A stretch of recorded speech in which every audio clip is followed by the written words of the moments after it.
Hey, what's up, T? Evening.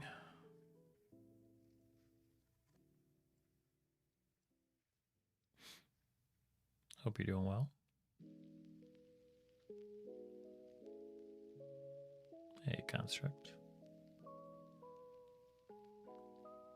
Voice channel time. I haven't done voice channel in so long.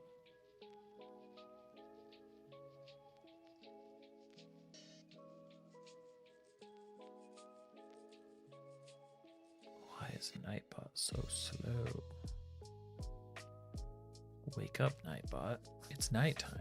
It's your time. There it is.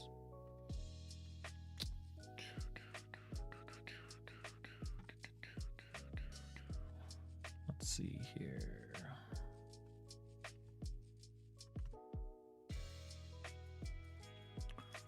Well, first, I should hit this button and actually show up with my own stream. That tends to help.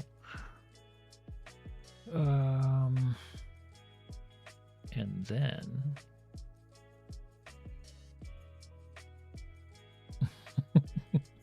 exactly.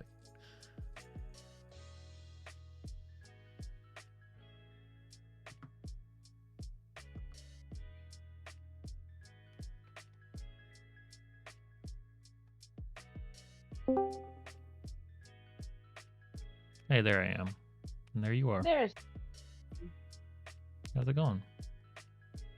going well. Nice.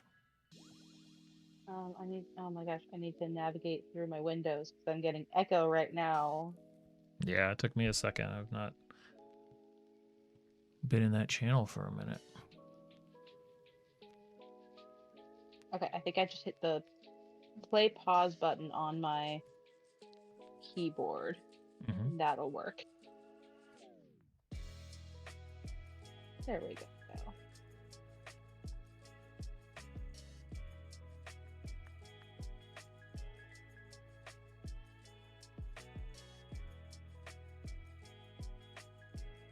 How have you been? Good. Yeah. How are you? Hopefully you get some it should be holiday time soon, right? A little bit. Yes, tomorrow I have off. Nice. Yeah. Construct, come join the voice chat. Oh, it's not really Construct's game, is it? Sometimes it is. Never. I don't think ever before on stream though. That would be a first.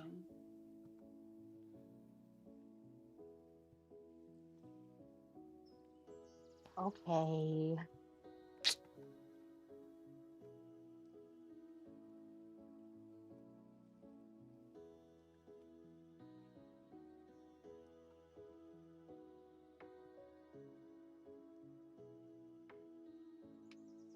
Yeah, I'm Hmm. surrounded by like 4 projects I've been juggling for the last couple weeks, but it's fine. It feels good.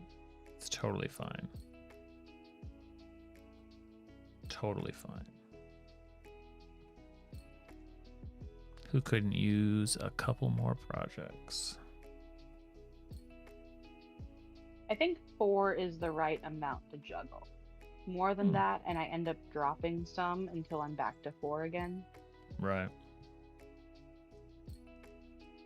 Fewer than that, and I start clawing at the walls of my cage.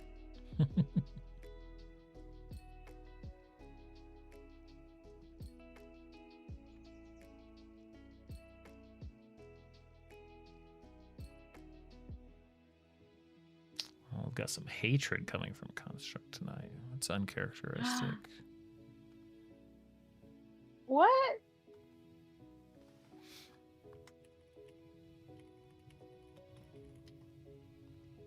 I'm appalled. I'm shocked. Yes. Yes. It's a good game. It's a free game. There's no ads. It's really cute. Kyle's a very cute werewolf. Ryan, have you played the Were Cleaner? No. It's a mobile game. Actually, I think it might be on Steam as well. It's a quick play Hmm. about a werewolf who's also a janitor. That was Um, that was gonna be my first guess. yes, he's a janitor for an office building, and he normally works the day shift, but Hmm. he has to work the night shift for a week or else be fired. But at nighttime, he transforms into a werewolf. So Hmm. he's this werewolf going around cleaning up like messes around his office building. Yeah. But you can't be seen by any people or else they'll panic, and then you'll go Naturally. into a mindless rage and murder them. And then you Uh have to oh. clean up the corpse as well. So Nice. then there's just more things to clean. So it's a stealth game, or else eat Or everybody else and then more clean up all clean. the blood. Yeah. Yeah, yeah. Cool. It's fun. It's really cute. It's so violent, but it's so adorable. It's so fun. It's just so The cutscenes are, I love them. Construct, did you know there is a Discord server for the Were Cleaner and they do like merch announcements and stuff? There's merch, there's plushies of the security guard.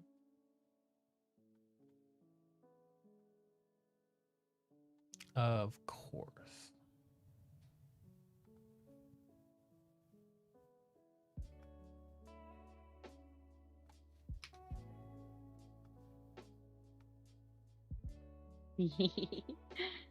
Um,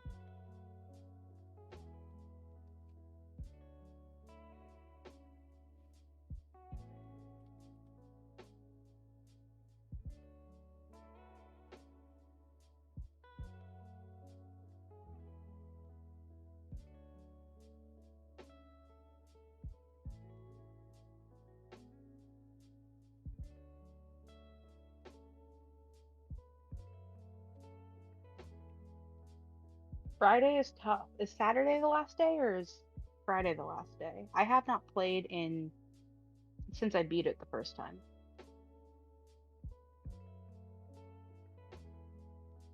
And then there's speedrun challenges. Oh, right, but like Saturday is its own special thing. I remember because there's 7 levels.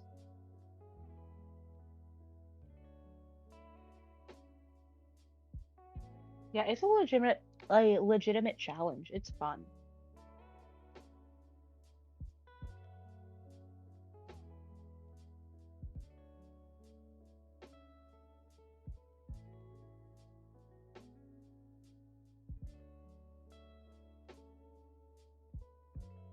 Uh, Before I actually jump back into there, actually, I was playing Two Truths and a Lie tonight, and the fact that I've completed that, or the lie that I've completed that pattern was my lie. Um, my two truths and a lie were when I was in high school, I composed and arranged an original overture for Peter and the Starcatcher. When I was in college, I wrote, directed, and edited a TV pilot about ghosts and capitalism. And this year I created a crochet pattern for a blanket featuring the solar system from Outer Wilds. And like 10% of the people got it. Um, because I haven't finished it yet and I want to. But Right. no, Cap, right now what I'm doing is a creative writing project. I'm synthesizing two plots into one, like two inspiration plots into one thing. And so I'm marking out the story beats of each of them to see how they can merge best. Yeah. I'd bring you in on it, but like you really need to be familiar with both pieces of source material, and I don't want to give you homework.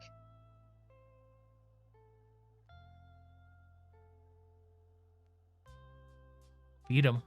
Sorry. I had my own Thank little you. speed run You, going on while you guys are chatting. you Let's you beat me. I almost got that. hey Data. Was that a full ban? I just clicked the first one. I don't even know what it said. Well, the first one says It's channel probably activity. it's probably a timeout because that's the first one you can get to. The problem is that the chat that I have up all the time is Oh yeah, has it's timeout. well it's increased in font size. So when Uh-huh. I do the three dots, I don't actually have the ban option unless I like carefully scroll in the little window. So it's almost always a 24-hour thing when I'm clicking through that. Yeah. Because I don't. Most people never come back anyway, so it's not like I'm that worried. Yeah. But. What's up, Data? So wait, now constructs matter. I thought I was gonna get out of this one, because I haven't introduced you to any games, but I did introduce you to Markdown. Markdown's a good thing. Why would you be upset about that?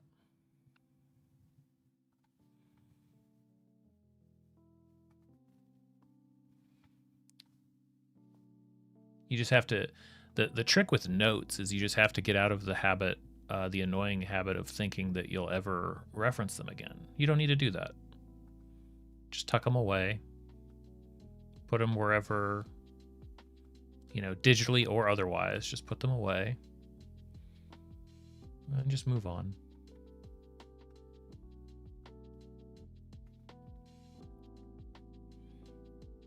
Oh, for sure. Yeah.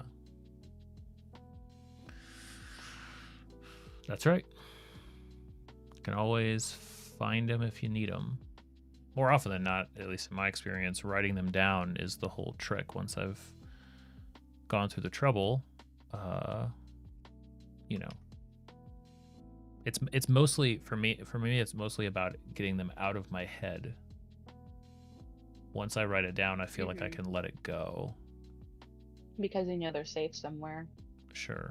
And then it's just it's Oh wait, what's the it's midpoint out. of this story? I'm using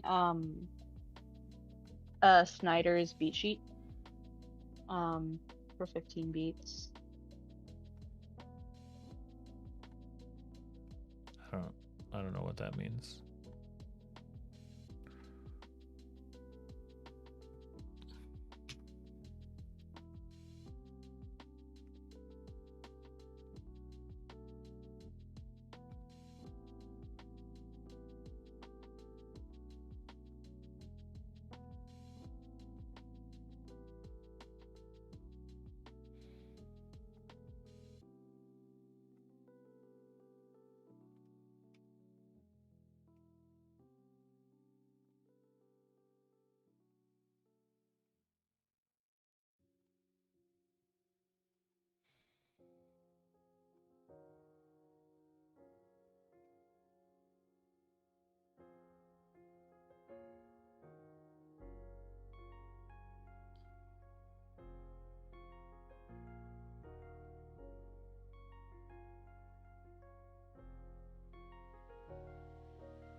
Everything is awesome when you're living out a dream. Yeah, it was all fun and games until I was like, wait, are people not realizing like the kind of spooky, like the kind of unsettling reality that song became legitimately catchy to people, and like it's like, are we listening to lyrics anymore? Is that a thing that it's like it serves exactly the role anyway? It's no big deal.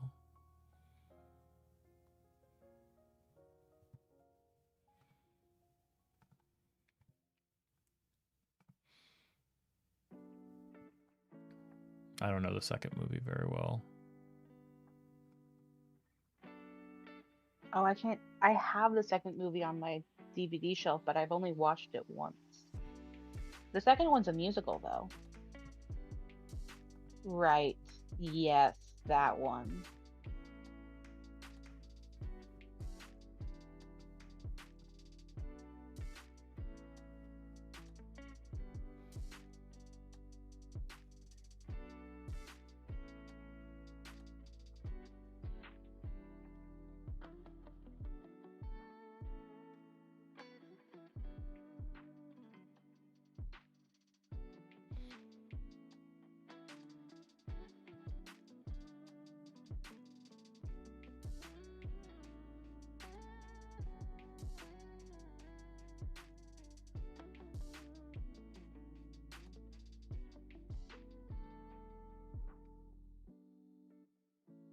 Okay, I'm almost done.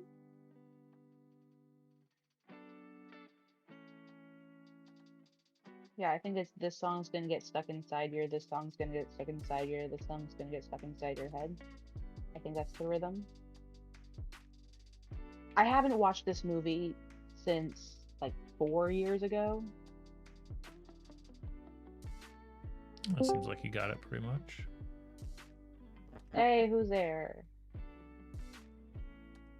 Oh, Sebastian. Hello, Sebastian. How goes it? It goes muted. It goes staticky.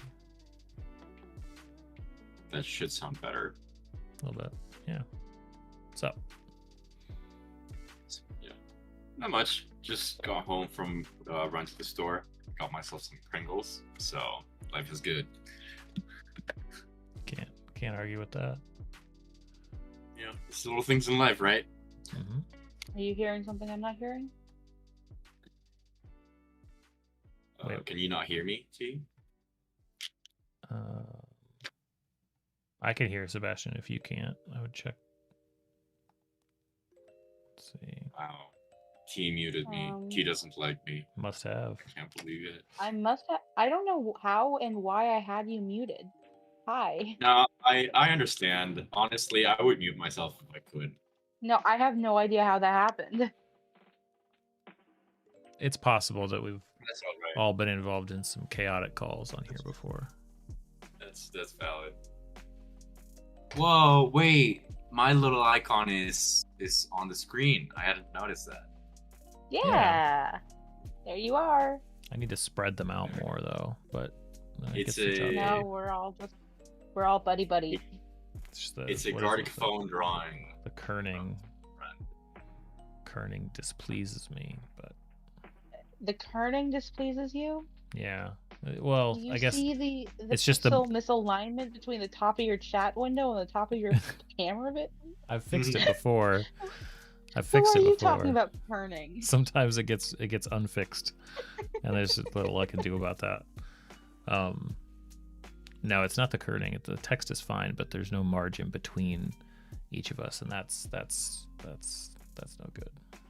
Yeah, well, it just seems like the usernames We're are holding centered hands. on their own, and the profile pictures They're are also not. centered, Yeah. or like No. centered as like the object. I don't know if I'm explaining myself, but like if you draw a No, rectangle the- around the names and the circles, right? Right. The text No, goes if edge you- to edge. The usernames are left aligned with the profile picture, and then all of the usernames are stacked Oh, directly next yeah. to one another, so the profile pictures Yeah, you're aren't totally right. equidistant. Yeah. Yeah, I see that. Yeah, it's hard to tell when it's like with the black background for them. So you're totally right, T. Yeah, I hadn't noticed that. Also, I feel like so I hadn't tuned into these Photoshop streams for this specific project. This is a double bluff, right? Because you do know, Ryan, that if you ask your players to not touch something, they will. Oh, absolutely. Okay, cool. Absolutely. Just making sure because you've been live for how long? For like 20 minutes. So just making sure we don't get to the 3-hour mark and you're like, oh wait, this is not gonna work out. No. Definitely. Well, I mean, I think anybody should know, any dungeon master should know that quickest way to get any player to do anything in the game is to put something in the world suggesting they not do it, right? A little sign that says stop here, they're not going to. NPC that says you better not do that, blah blah blah. This is actually the name of the first encounter in this collection. Just don't touch that. And these are all magic item encounters, so that's why. Is it just an encounter against like lava or something like that? I believe that the let's see. It's based on something we wrote up back on October 6th. That magic item was never going to be safe to use. It came from, and then there's a list of locations, crazy locations, and every time you use it, and then there's a list of strange things that happens to it when it is used. So I'll probably touch those up a little bit, but that's the inspiration for this one. That's fun. Yeah, I've been using the daily encounter streams and the process of sort of kind of creating these simple little encounter concepts, which Construct and T and everybody's been doing a hell of a job on the Discord in spirit, keeping that going off stream. But it's been fun using them as sort of a launching point for these. So yeah, been cool.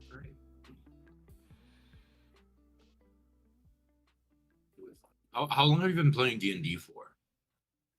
I'm asking just because I can imagine, like, you keep coming up with new ideas, which, I don't know, I started playing D&D, or not even D&D, but like DDRPGs like 3 years ago, and it's only been one campaign throughout that entire time. Sure. And I can tell how, if you're not like actively coming up with new stuff, right, it can get a little bit repetitive, even if you're changing monsters and stuff, right? But Sure. you keep doing it, right? And you've made a whole channel out of it. So I'm just wondering how long you've been doing it. So I was doing it for probably 5 years before I started the channel, so I guess probably 7 years ish now. Yeah, that'd probably be about right. And I think it really helped early on that I made the decision to, you know, kind of make everything custom. Like, in a sense, I'm also probably, you know, I've learned some things probably the hard way, because I really didn't like, I used the Essentials kit and ran that pretty much with minor alterations, and I think I maybe have referenced a module here or there since then for some ideas, but otherwise I've pretty much just been, you know, I've just sort of used D&D as a framework to try things. So that, but I mean, I can't imagine that I would have stuck with the game for very long if I was sort of doing the same. Like, there are some people who, like, Colville's a good example. Like, when he talks about the game, it seems pretty clear that there are a couple of modules, a couple of adventures that he's run again and again and again. I could never do that. Like, there definitely, like one shots and short run, like this island adventure that I've been running, that's supposed to be a smaller adventure. I could definitely see wanting to try that one again with another group. But the idea But of you like would iterate on it and make a new version of the island. that's the funny thing about it. This one is so potent that I'm not sure. Like, so it's small, but there are like a couple of interesting routes through so far, and the ultimate sort of quandary or thematic question of the island is one that I would want to see different people's response to. That's the first time with D&D that's really happened. It's usually like, oh, I want to make something new. But we'll see. I mean, that's just in theory. I haven't even finished this yet, but I've already like, ooh, I would definitely do this one again. But yeah, generally, like, every adventure is unique. Data, yeah, my first edition was and has been 5th. For me, I feel like because I've only played with Unisystem, and it's a Buffy the Vampire Slayer flavoring of it that I've played with, and we just finished our last campaign. We just started a new one, and for me, the moments when it feels the most effective to build a character is when I come up with just a simple concept and then try to build it around the like different skills or like numbers, right? For what the system allows. So it's less about what kind of character I'd like to play, or what mechanics I'd like to play with, and more about like just what's the blurb for the character, right? So the first character that I played was half demon jock, and that was kind of like the simple way to describe him. From there, I would just build these skills around him. And then the newest one is chain smoking paramedic EMT. So it's kind of like, for me, from that, it's easier to see a clear idea of what a character can be. Sure. I've never DM'd, but I feel like if I were to do it, a similar approach would make it easier for me to envelop the system into the story, rather than starting with the system and then building the story from that. Sure. Yeah. That sounds like I remember Ryan said at some point, it made me think of something I read in college, but the way that a play will say on the first page, here is like each of the main players, just like a single sentence about them, not even. Yeah, a cast list, yeah, with or not cast list, but I know what you mean. Yeah. And the play that it makes me think of whenever we say that is it's not Krambambuli. What is it? It's one of the German plays that I read in school. I don't have the book on my shelf. Oh wait.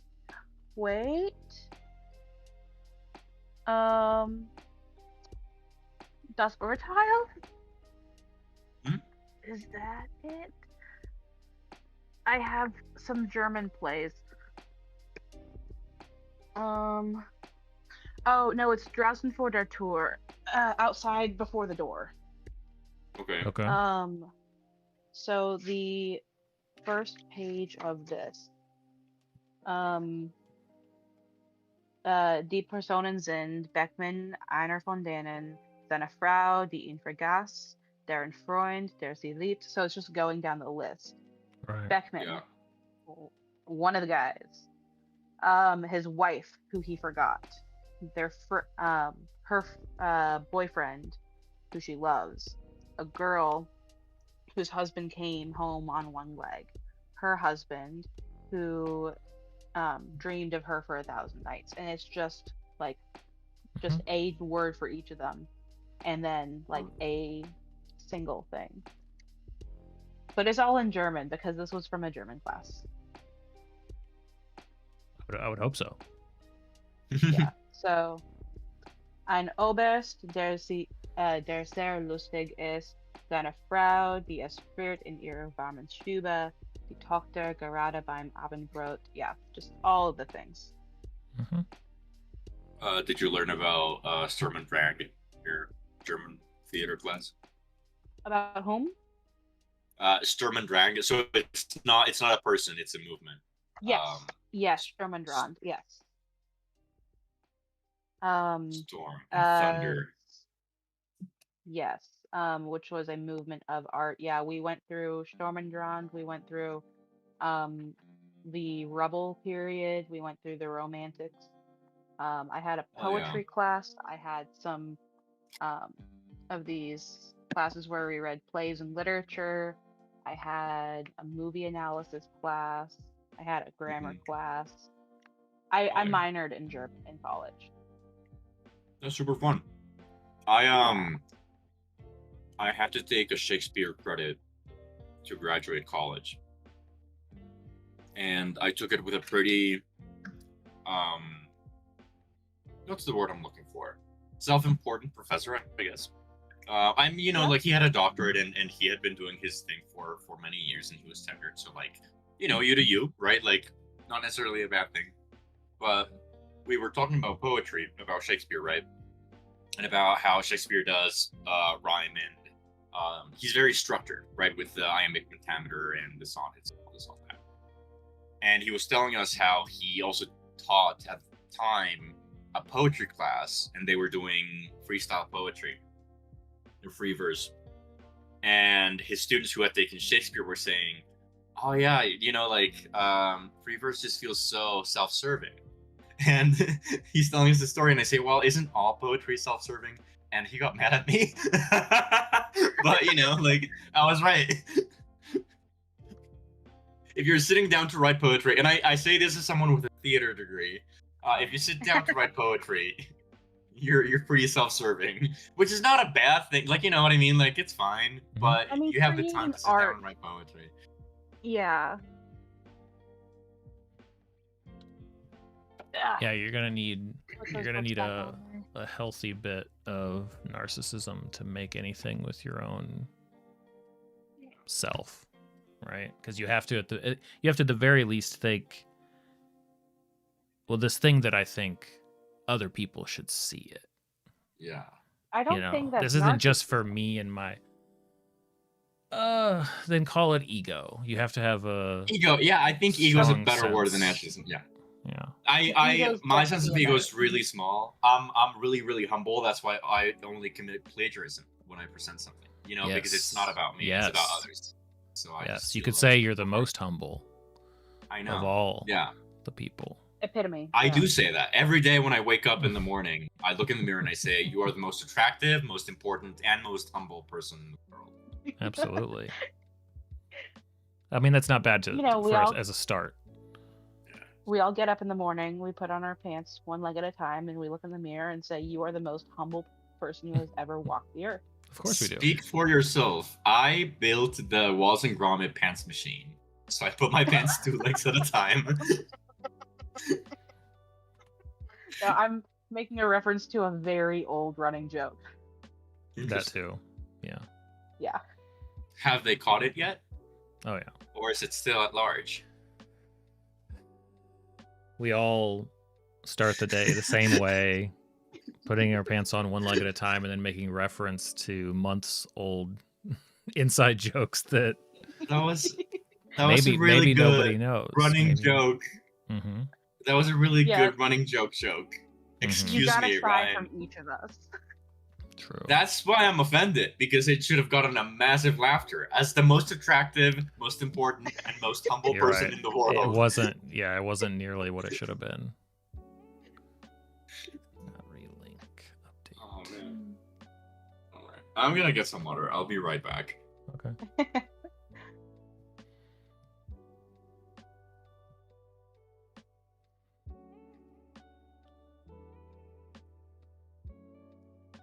Hey, Soulkeeper. Yeah, that's I don't know how YouTube determines. YouTube knows what it thinks you want to see whenever it determines you want to see it. Oh my.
I made a new friend tonight.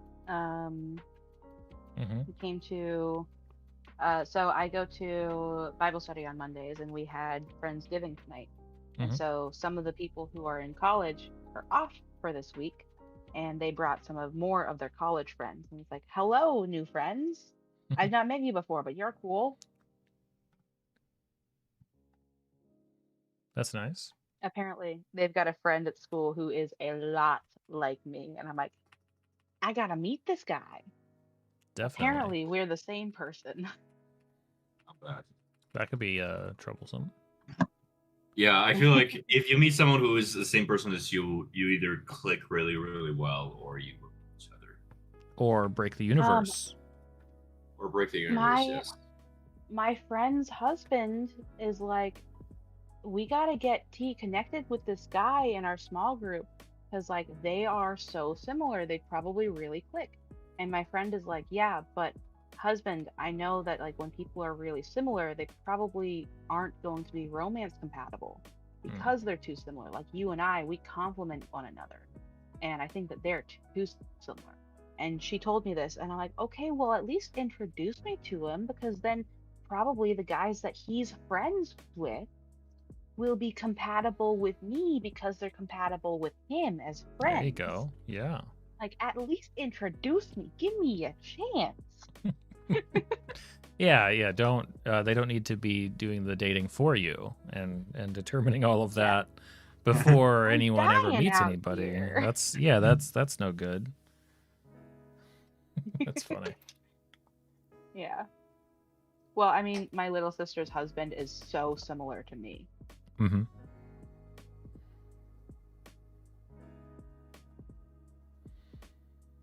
You know, my ex's best friend just got married a few months ago, and he sent me down this existential route of, oh wow, people my age do tend to get married.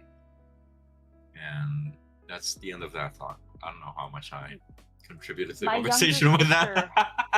My sister, who's a year younger than me, already has a baby. Yeah, wow.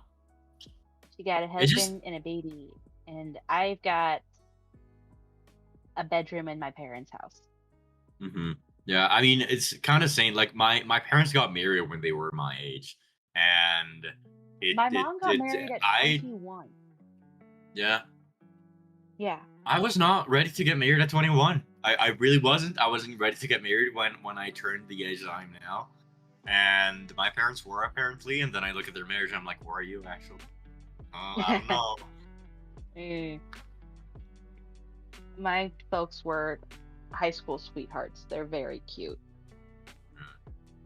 I mean, yeah, there's some people. My parents met when they were like 12, and then they started dating when they were like in high school, and you know, like same thing. And like, so for some people, it just works out that way, and then there's people like me.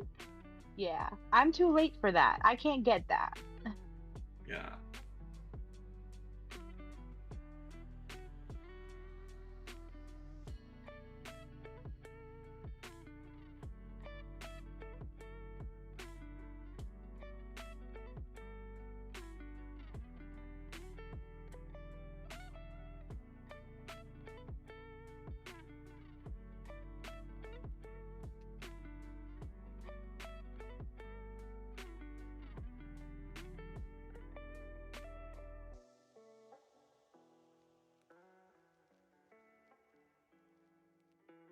You know, Ryan, seeing a table with the title "You Know Where" and one of the items being thorny berries put a really awkward image into my mind.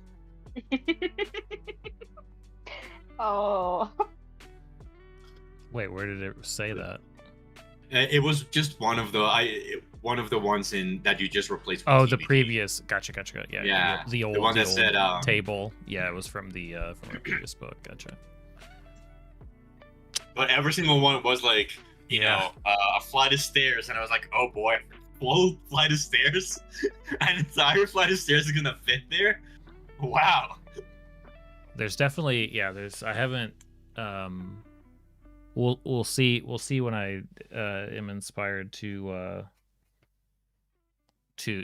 there's a couple ways that, like, the way these things are structured, there are certain like everything has a prompt that's written a very particular way.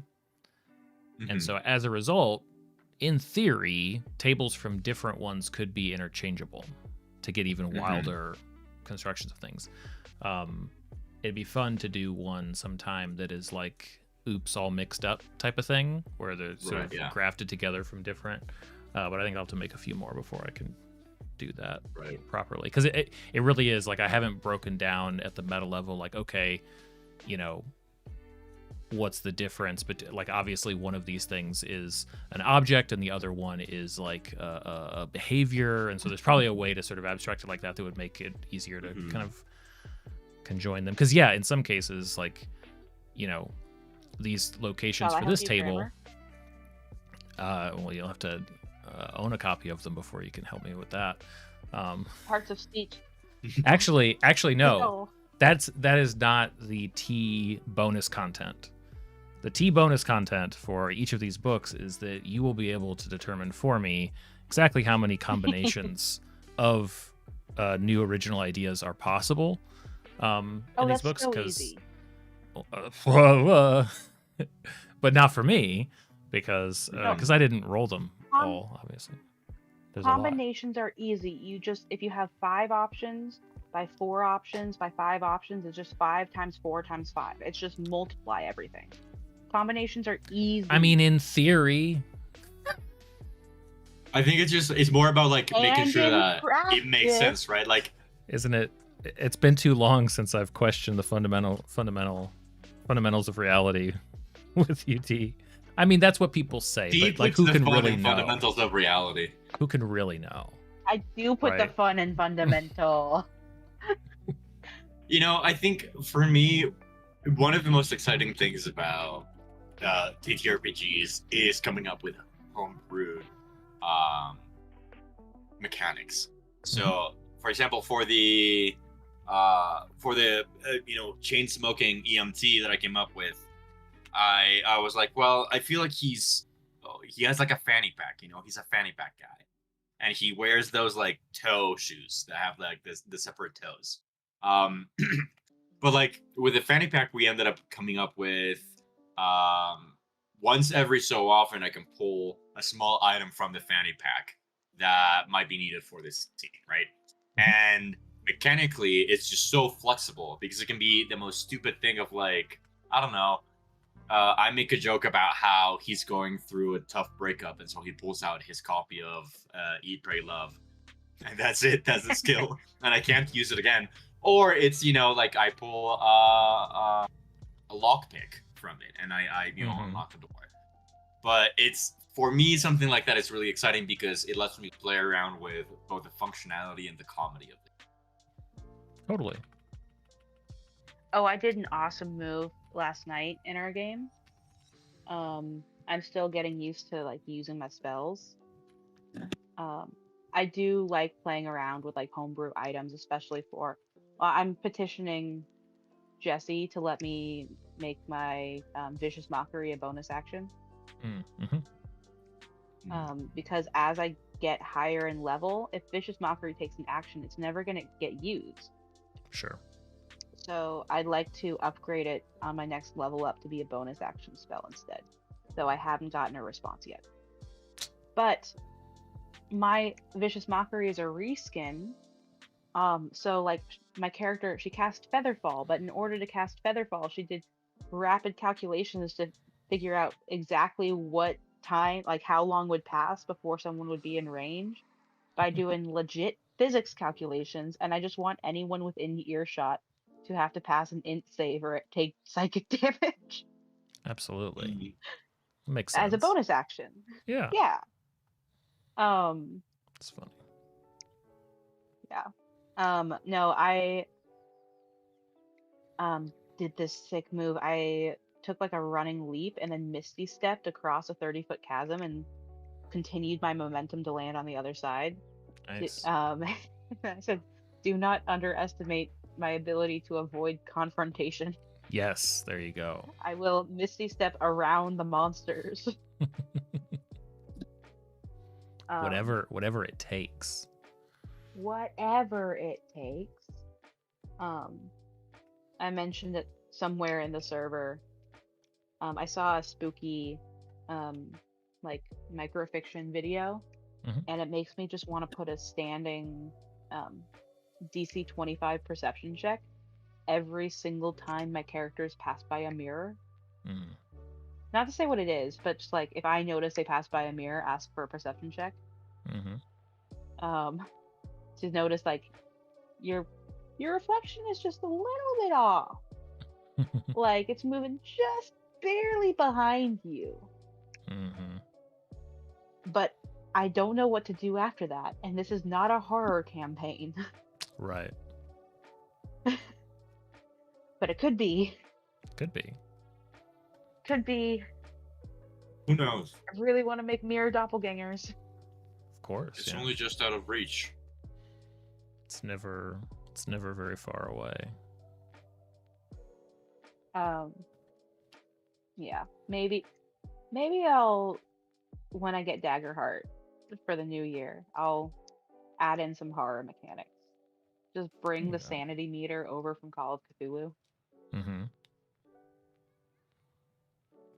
Why not? So, as Steve was mentioning, Mm-hmm. like you were mentioning that your character will avoid conflict, right? I, question as came a to mind. player, am a pacifist. Oh, I don't you like as a player, fighting okay. things. Yeah. That's fair though. But it did bring up a question that I had because of certain people that I've played with in the past.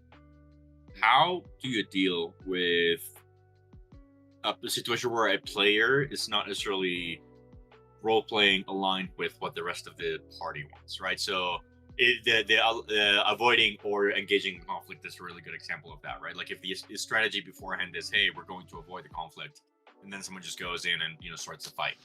How do you deal with that? How do you address that as a DM? Yeah, it's a funny thing because it's sort of like I would almost mirror the question back in a way that's like, okay, so we all got together to bowl, and 3 frames in, one of our players walked over and started throwing darts.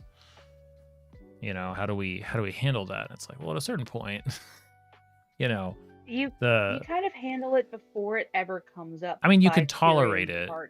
You can manage it and tolerate it to an extent, but that's one of those where it's like, okay, did that happen this time and it's an outlier?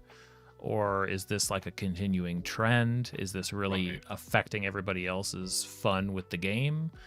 At a certain point, it's no different than you'll have different groups are going to have a different level of patience. The same way that like I've been in some like board game playing groups where the fact that like one person in the group is always sort of not paying attention when it's their turn, or like forgets everything constantly and is like dragging the game. And it's like, are they wrong? Is the group wrong?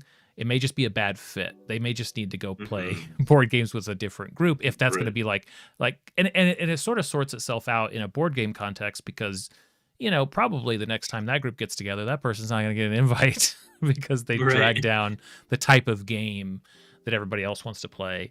The tough thing for D&D is most of the time, we're in session, 10 of 60 or something like that, right? So it's like, okay, how do we adapt this? And I think that it can be really important to establish, some method. Different groups will use, some sort of symbol or totem or cards or something. There needs to be a way that people at the table feel comfortable saying, hey, we need to talk above table. Because if something is annoying in the game, this is the biggest trap I feel like that new and creative dungeon masters fall into. If decisions that players are making are creating awkward situations in the game world, the last thing you do is implement something in the game world to try to correct it, because the problem's not in the game. The problem doesn't live down there along with the miniatures in our minds. It's actually up at the table, and as long as everybody can feel comfortable saying, "Hey, pause for a second. Let's talk above table about this, and make sure that this is cool." This is also a really important thing to do if like characters are fighting. Like that can be really fun and interesting, right? Character conflict is great, assuming that that's where it as long stays. as it's not a player conflict. Yeah, assuming that players are not taking their own frustrations and feeding them through their characters and making it real in the game that way. So it's just, it is so fun to have character conflict. when you know it's safe. Everyone involved is when you know it's as safe. long as everyone involved is like rooting for it, and it's safe, and it's like, let's watch and see how this ends up. Totally. It's a blast. I think a couple of things come to mind. Like, I think specifically when it comes to a player, role playing differently than the rest of the group. As a DM, I can imagine it's tricky to strike a balance of, I am going to impose consequences for the decisions that you're making right now in game, and show that your words have certain weight to it, versus I'm going to kind of step in as the referee and say, hey, I'm noticing you're agreeing to this as a group, and then this is happening, like, let's talk it out, right? So I can imagine it's very much about like, how frequently it's happening, or how jarring it is, or how, I guess, important or how heightened the tension is in that moment, story-wise, right? Right. And then when it comes to conflict, it's funny. Like, I studied theater, I studied TV. Like, I'm very familiar with narrative structure, and it's kind of second nature to me.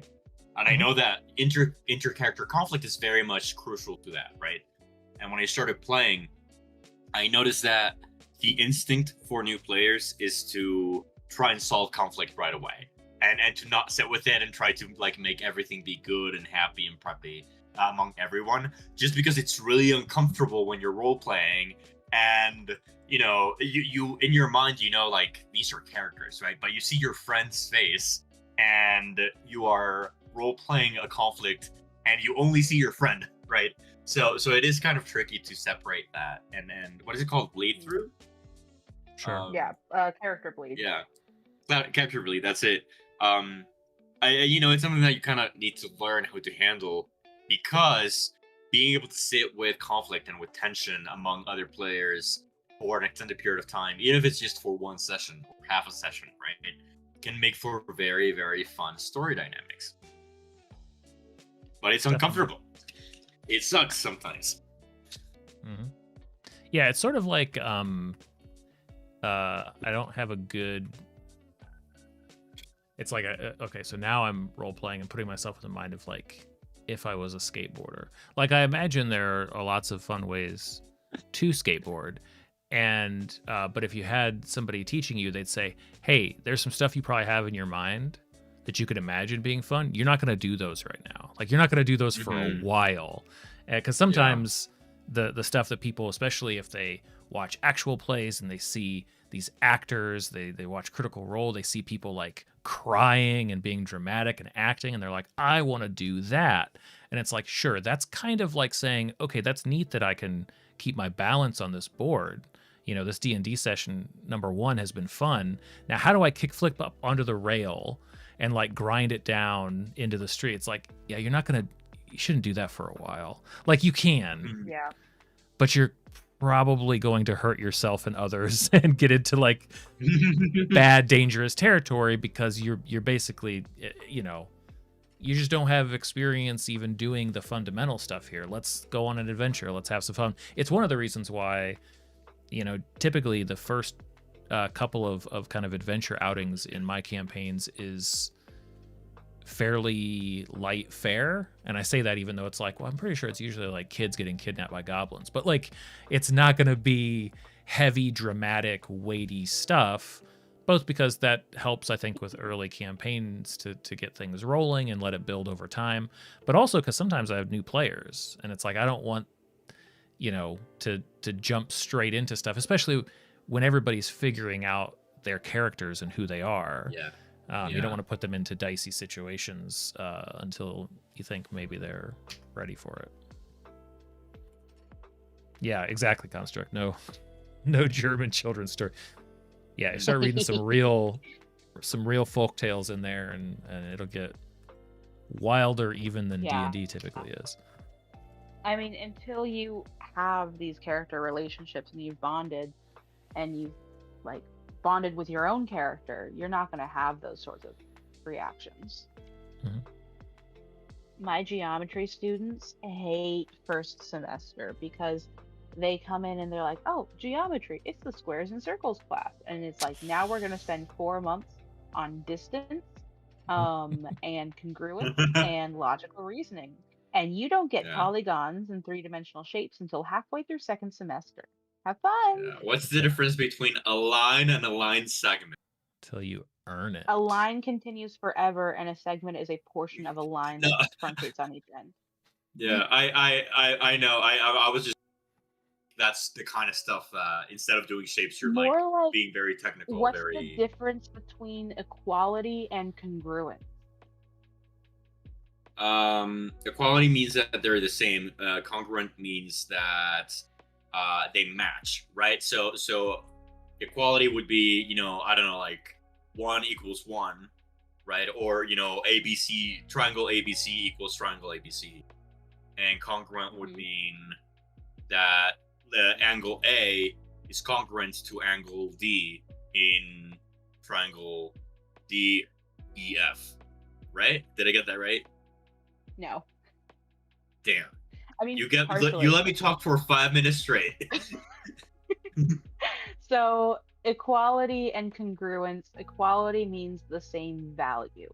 Congruence means the same shape and size. So segments with the same length are congruent segments. Angles with the same measure are congruent angles. So you can say the measure of angle 1 is equal to the measure of angle 2, but you can say angle 1 is congruent to angle 2. So I tell my kids numbers can be equal, shapes can be congruent. I think, yeah, that's one version of it. I think my version of it is also valid. I think there's a legitimate definition, my friend. And that's your opinion. Like we were saying, it's important to yes and when really exploring these ideas, D&D, math, anything. Yeah, like it's this. Yeah, it's important to yes and. We get to this. We're getting to November, and these kids are forgetting that the angle addition postulate exists. How embarrassing! I know. How embarrassing for them. Can't believe that. Yeah. I mean, maybe if I'd done Cartesia, they would have remembered. Probably. That was exactly my thought. I was about to say, if I'd done Cartesia, they probably would remember now. No.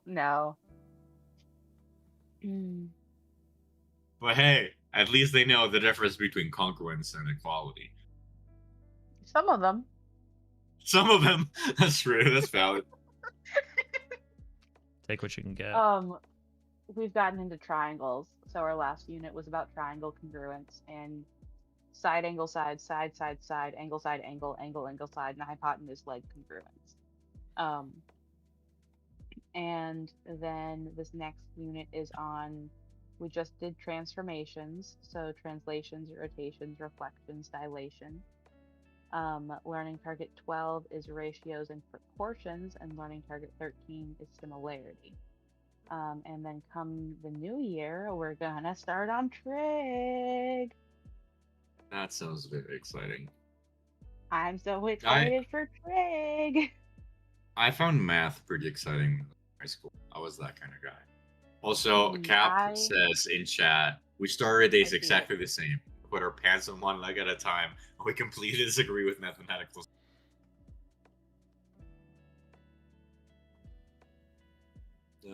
I had a kid say, "Do you dream about us?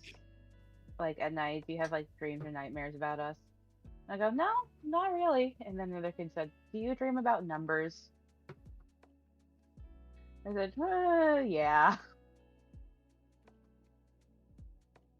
The most exciting thing for me in high school was when I started having dreams in French, because I was learning French, and that meant that I was internalizing the language. Mm-hmm. Definitely. Yeah, it was fun.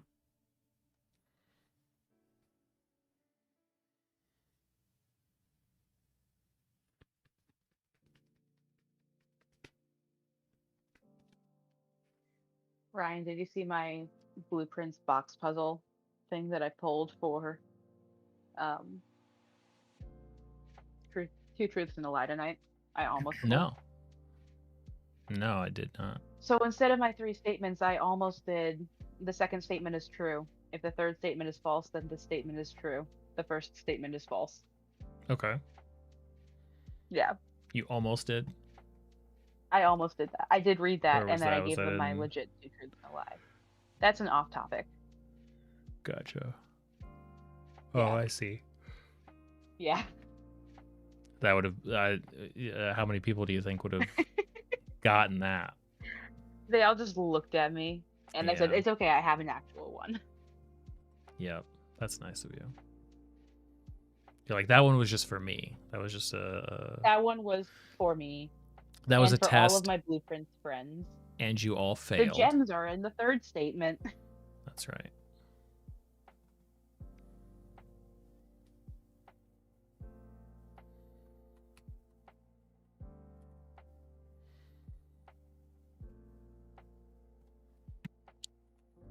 Has anyone here on the voice channel or in chat watched the second part of Wicked yet?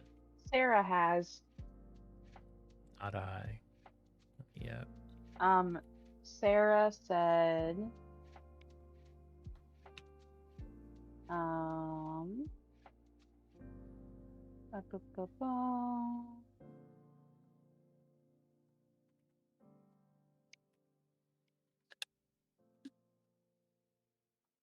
It was good. It was a wee bit long, and she's not sure about all of the songs or the bits they added. But the added Glinda song was good, if a bit on the point. That's fair. Hmm. That's fair. I haven't watched it. I actually just watched the first part with Sarah on Thursday. On Friday? On Friday. I haven't watched the second part either. I watched the first part a while ago, a few months ago. Well, I've been refusing to because of a personal boycott on the Cash Grab movie. That's fair. Yeah. I But it was I good. mean, I did have enjoy it. I don't like John M. Chu's style, the director. Like, I don't think he's bad. It's just not. It doesn't vibe with me.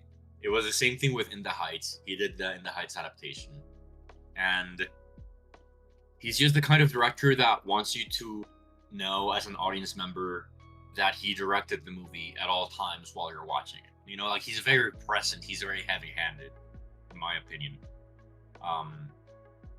And I don't know how many times I said during Wicked, is it just me or does the choreo kind of suck? I don't know. I mean, I wasn't paying that much. I did directing in college, so again, that's where my brain went to. Not claiming that I am better than John M. Chu. I want to make that very clear. But yeah, I don't know. There's just times I think.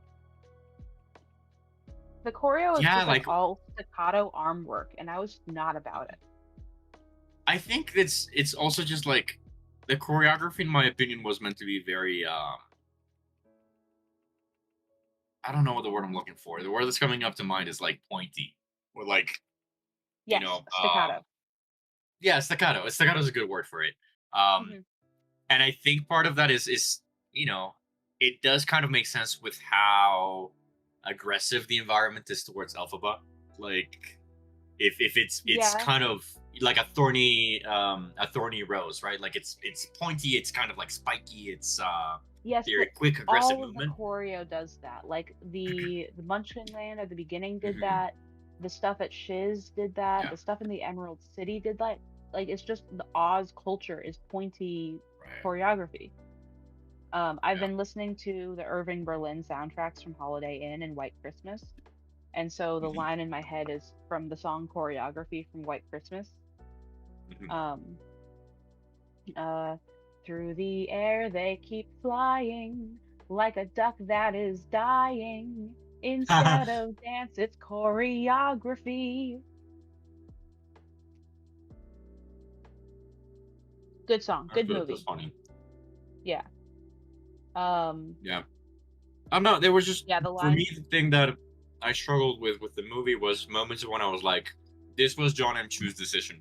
Like I could just tell as an audience member, yep, he decided to elongate this moment. He decided to add that line.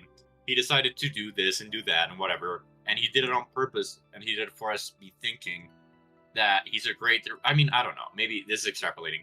But in my head, I'm like, he wants us to be thinking how great a director he is at all times throughout the movie. And I'm like, just let me watch the movie. You know. Yeah, it's also Being a bit they're- judgmental. I'm sorry. No, I mean, I'm sorry, well, John M. Chu, if you're watching. the medium is dictating it a bit because no matter who is in charge of it, they're put in the unenviable position of elongating something. Like it And doesn't. making an adaptation of However, such a beloved piece of media. Well, yeah, it's an adaptation with the strict requirements that it basically be 2 feature-length movies, and we have this really rigid idea of what feature-length means.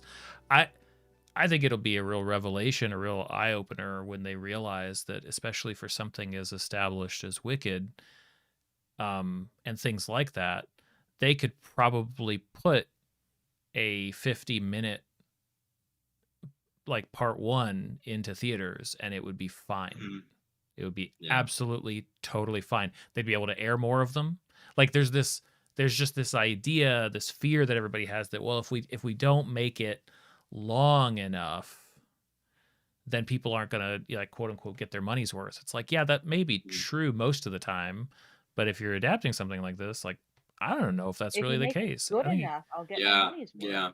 I mean, at a certain point, man, I think back on some of these movies, it's like it was like a joke at some point, I feel like, online when they came out, but man, it would have saved so much time and frustration if, like, when they made, Batman versus Superman, if it was just the fight, if it was just the 25 or 30-minute fight, that's all I really want to see.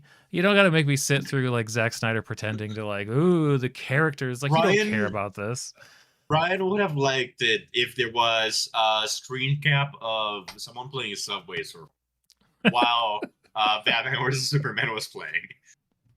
In that one in particular, I think, boy, time could be better spent. It's like, hey, look, we're gonna get out of this one early tonight. Well, I think too, like the whole advice when you're writing, any piece of writing is kill your darlings, right? Trim the fat.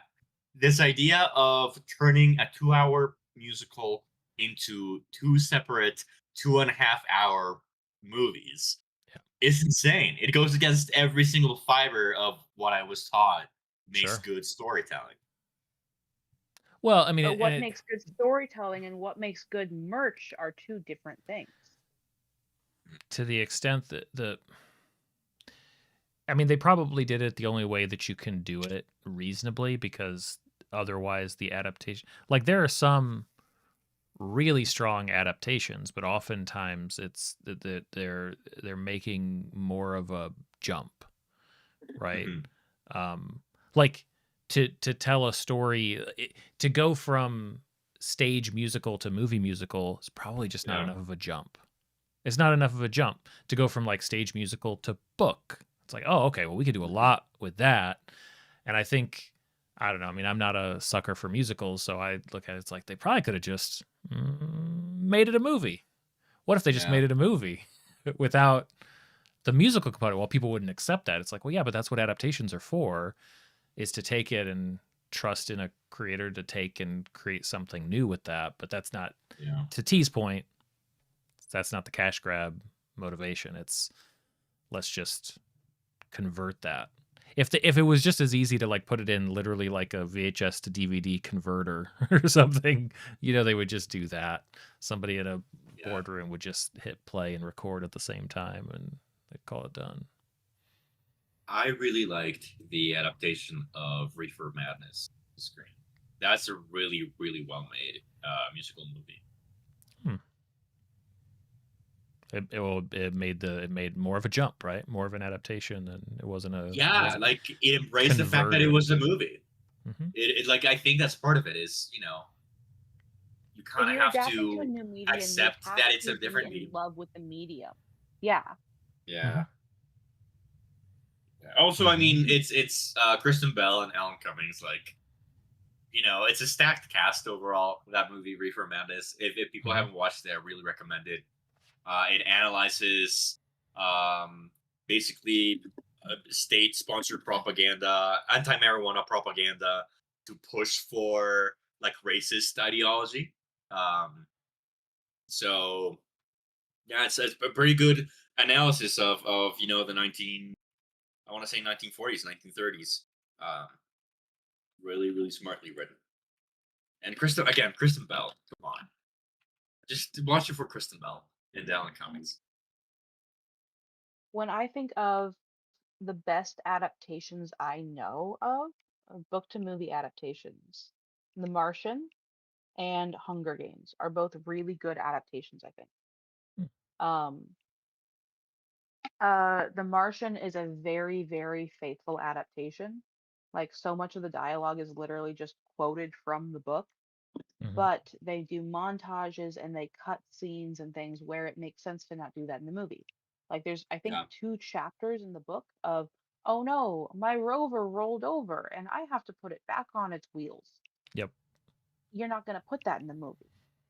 Um, and then The Hunger Games is once again an incredible adaptation, not quite so literal word for word, um, but it has every single piece that is important from the books, and then it adds on to that with all of these extra behind the scenes and the game makers, and like you get to see the announcers and the like the sportscasters do their commentary, and you don't get any of that in the book, but they've adapted to this new medium and Hmm. they're embracing it wholeheartedly.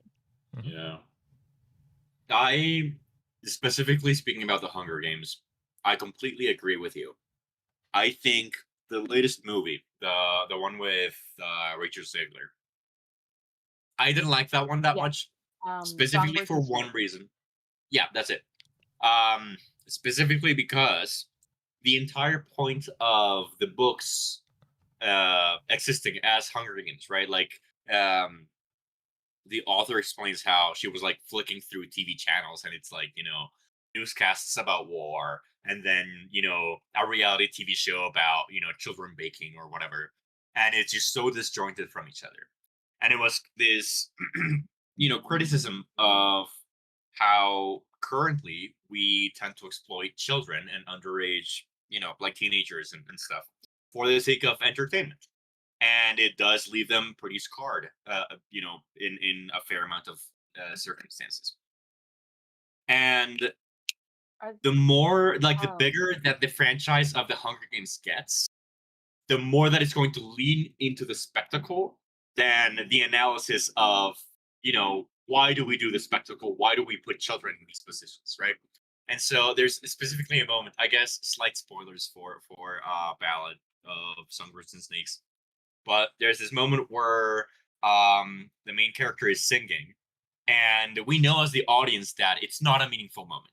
There's information that we have that tells us this is actually not like it doesn't carry as much weight. But for the people watching the Hunger Games, it feels like a really big moment. It feels like a very important moment, even though we know that it's not. The way that the movie frames it is by aggrandizing the actual singing, right? And it does become this really big set piece, this really big dramatic moment. And in my head, I'm like, oh, you completely miss a point, and Hmm. you are not realizing that the source material makes fun of what you're doing currently.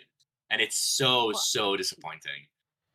I mean, there was one time when my mom and my little sister were watching the original Hunger Games movie, Yeah. um, like on our DVD, and I said, "Don't you find it a little bit ironic about the movie that's criticizing this child violence is also making a spectacle of child violence, and we, by watching this movie and engaging in the media surrounding the Hunger Games, are no better than the citizens of the Capitol?" And they both went, "See, it's not that deep." And I'm like, it kind of, maybe they didn't intend it in making the movie, but it is kind of that deep. Like the Yeah. fact that a movie adaptation exists of this and is such a big deal is really, really ironic in such a I think sad that way. the catch-22 is the reason why it's that deep is because most of the people who watch the movie don't think that it's that deep. Right. And it's like, but that's the entire point. That's why she wrote the books. Yeah.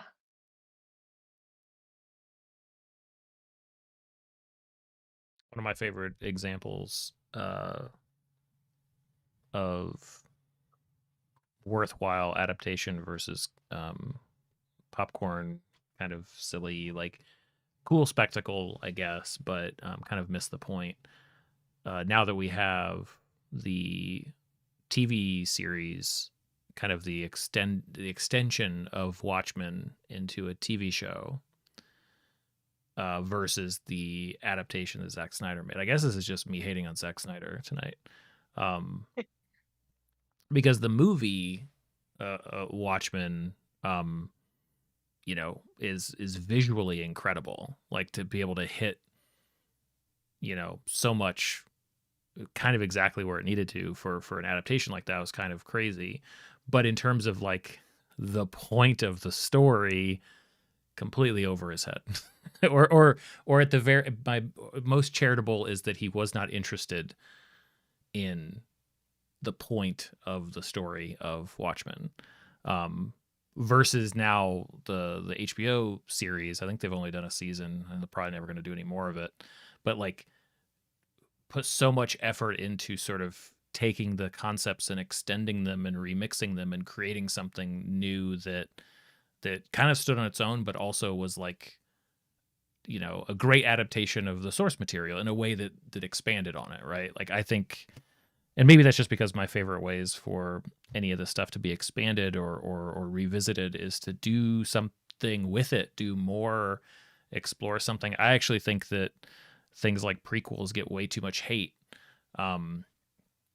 because obviously it matters what we do with it, but the very concept of like, oh no, it's just a sequel, it's just a prequel, it's like, yeah, that's so much more interesting than to just like remake the thing, and maybe that'll come back Yes. around and we'll see more.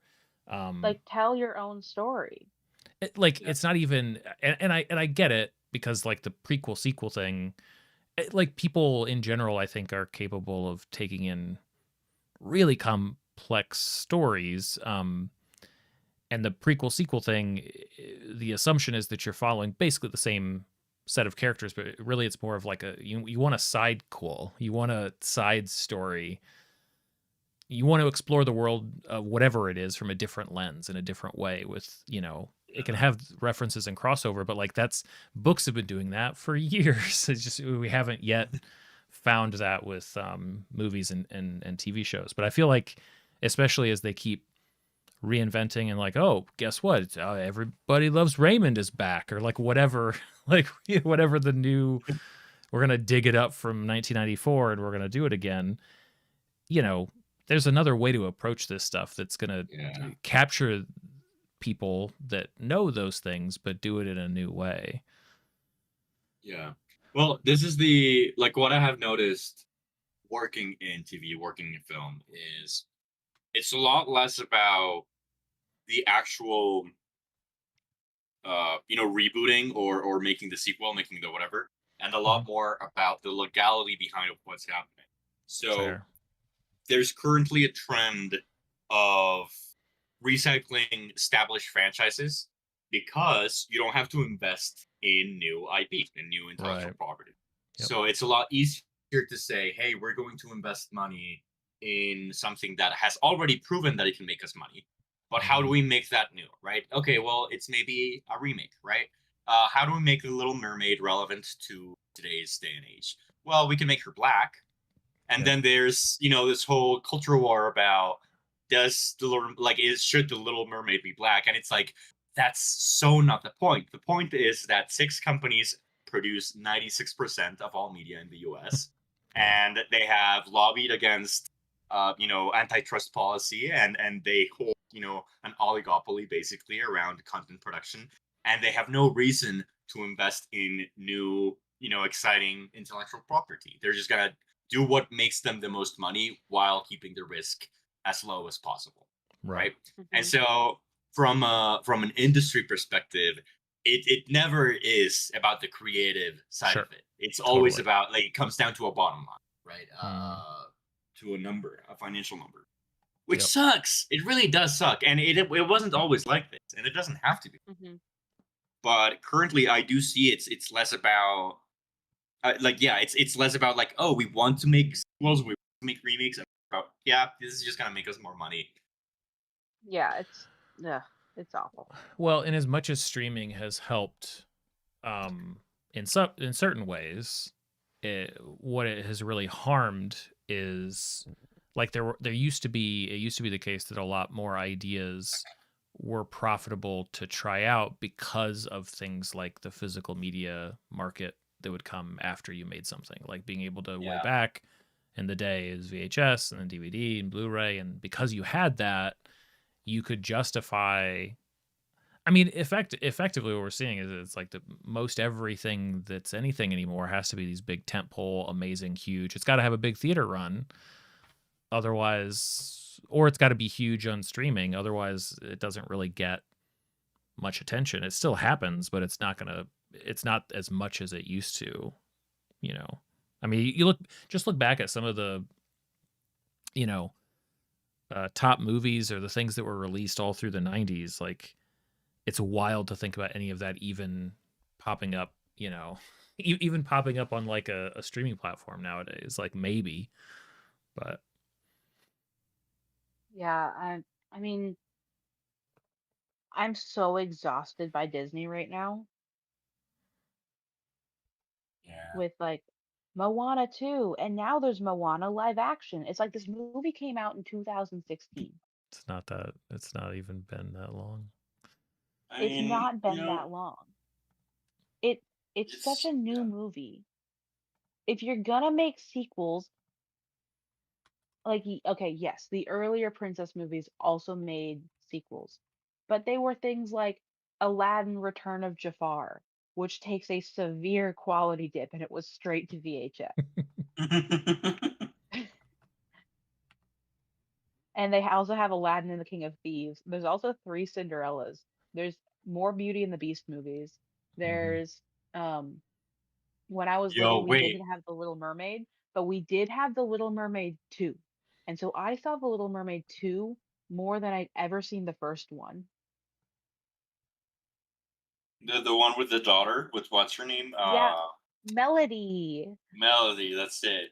I was about to say Melody. Dorothy, but it wasn't. It wasn't Dorothy. Those are lost. No. So, like, I, yes, make your to be bad fair, sequels, but like embrace the fact that they can be bad and invest in new yeah. ideas. Come on. I think that was the thing. Is, Instead, like, back when no, what those do we get? movies were Toy being made. Story 5. Yeah, back when those movies were being made, at least Disney was also putting out new stuff. So you had Yes. variety. Now it's Yeah, just but repeat. it's just remakes. And like even the things I'm excited for coming out are adaptations. Like it's all sequels and adaptations.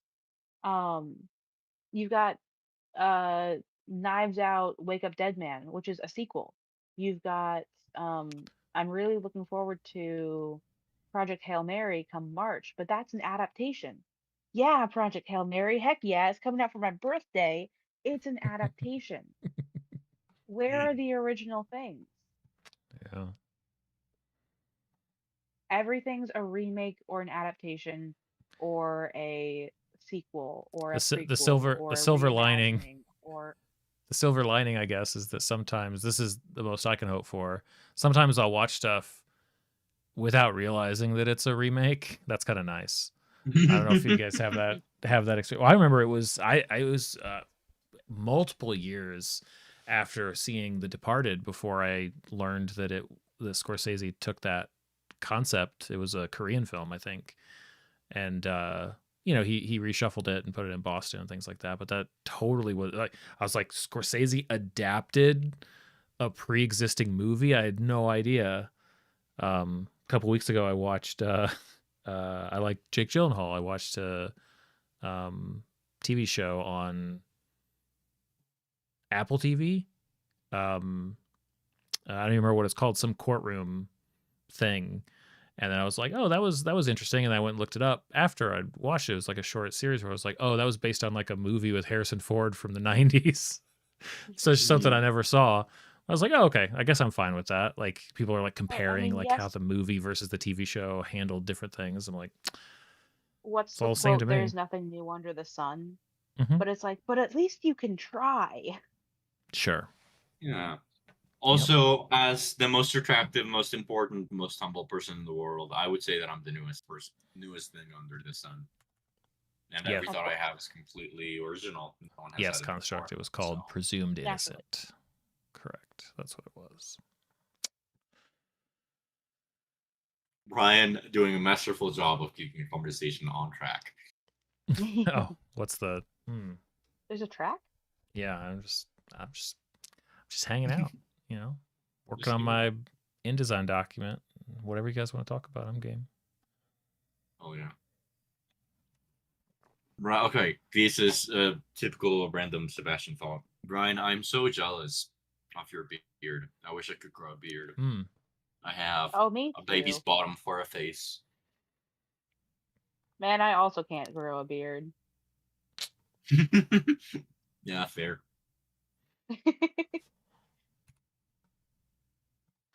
Yeah, I don't. I wish I had. Wish I had advice. I don't. I got nothing. Sorry, Would you Cap, I haven't ever answered you. do No, I have not seen The Wiz. I've not seen The Wiz either. Would you ever do a mustache, Ryan? Just a mustache? Yeah, for No Shave November or Nah, the answer's no. I don't think so. Yeah. I'll keep this in mind. Mostly because while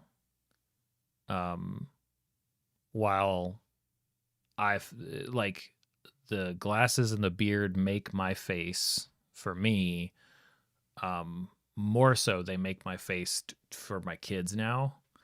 And so any change that I make to that is gonna not daddy anymore. It's gonna be a problem. It's gonna be. Yeah. I remember. I don't know if you guys have this. I remember. I mean, I was older, and it certainly it wasn't. I don't remember it being a huge deal.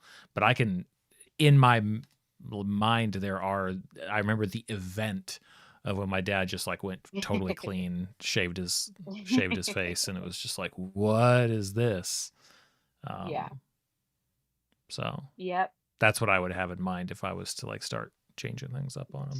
So funny. I mean, but I feel like as a father, it is your job to traumatize your kids a little bit, just a little bit. Oh, and the sad part is you don't get to pick. Right? Yeah, but you can try. You can try if to only have fun with it. You know. Well, what I mean? I suppose so. Sure, you could. But the tragedy is they will do that choosing all on their own, and it's not going to be what we think. It's never going to be, or even what we hope. You know, there's a couple of years ago. If you're gonna shave, to do it while your kids are present, so they can watch the full transformation and see that you're the same. Sure. Yeah. That you really want to draw it out. You really want to make sure they get the whole. They don't want to miss any of that experience. I have seen Return to Oz. It has been a long time, but I've heard of it. I've heard it described as like maybe the Wizard of Oz was kind of Dorothy's childlike processing of what happened, because especially in Return to Oz, like Oz is nothing like, her first experience there. So it's yeah. Return to Oz was, I remember seeing this kid being like, what in the hell am I watching? Like, this is not what I thought it was at all.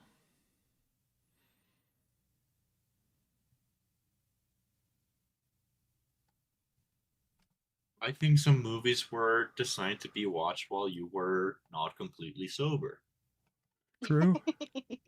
Yeah, I mean, where's the like where's the that's another thing that is lost nowadays. Like certainly these big properties, we're never gonna get like an unhinged sequel, Yeah. you know, or at least if like I can't even think of like what would have been the last.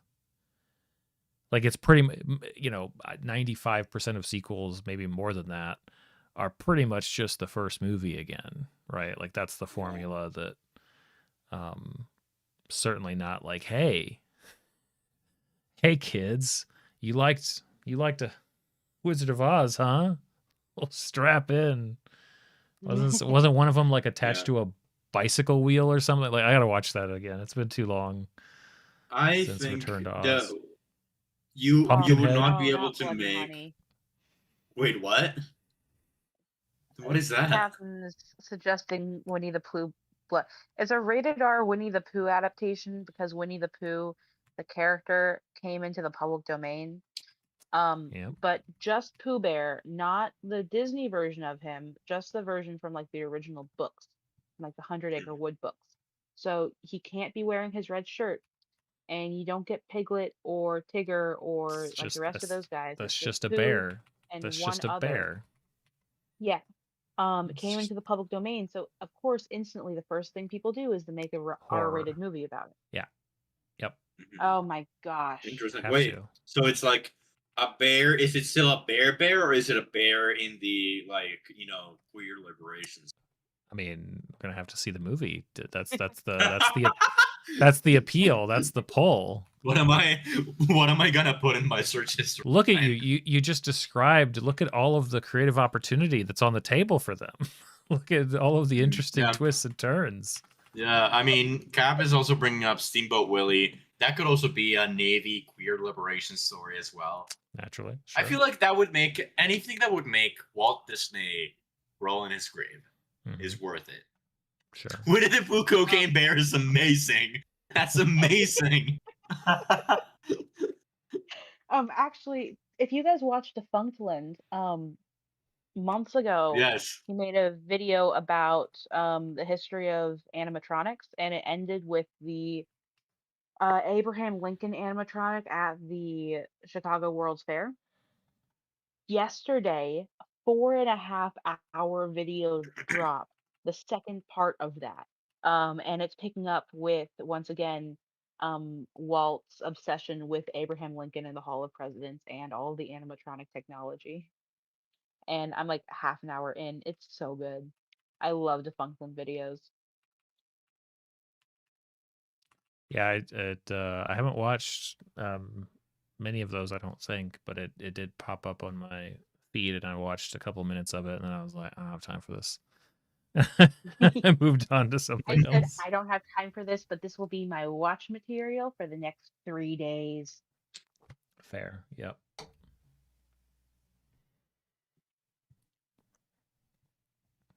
Yeah, I mean everything that gets released into the public domain is gonna go through the filter of horror first, right? Horror is everybody. It's the first. It's the first one out the gate. It's the cheapest, fastest thing for everybody to make, and everybody understands it. There's a built-in audience. There's going to be some people that see.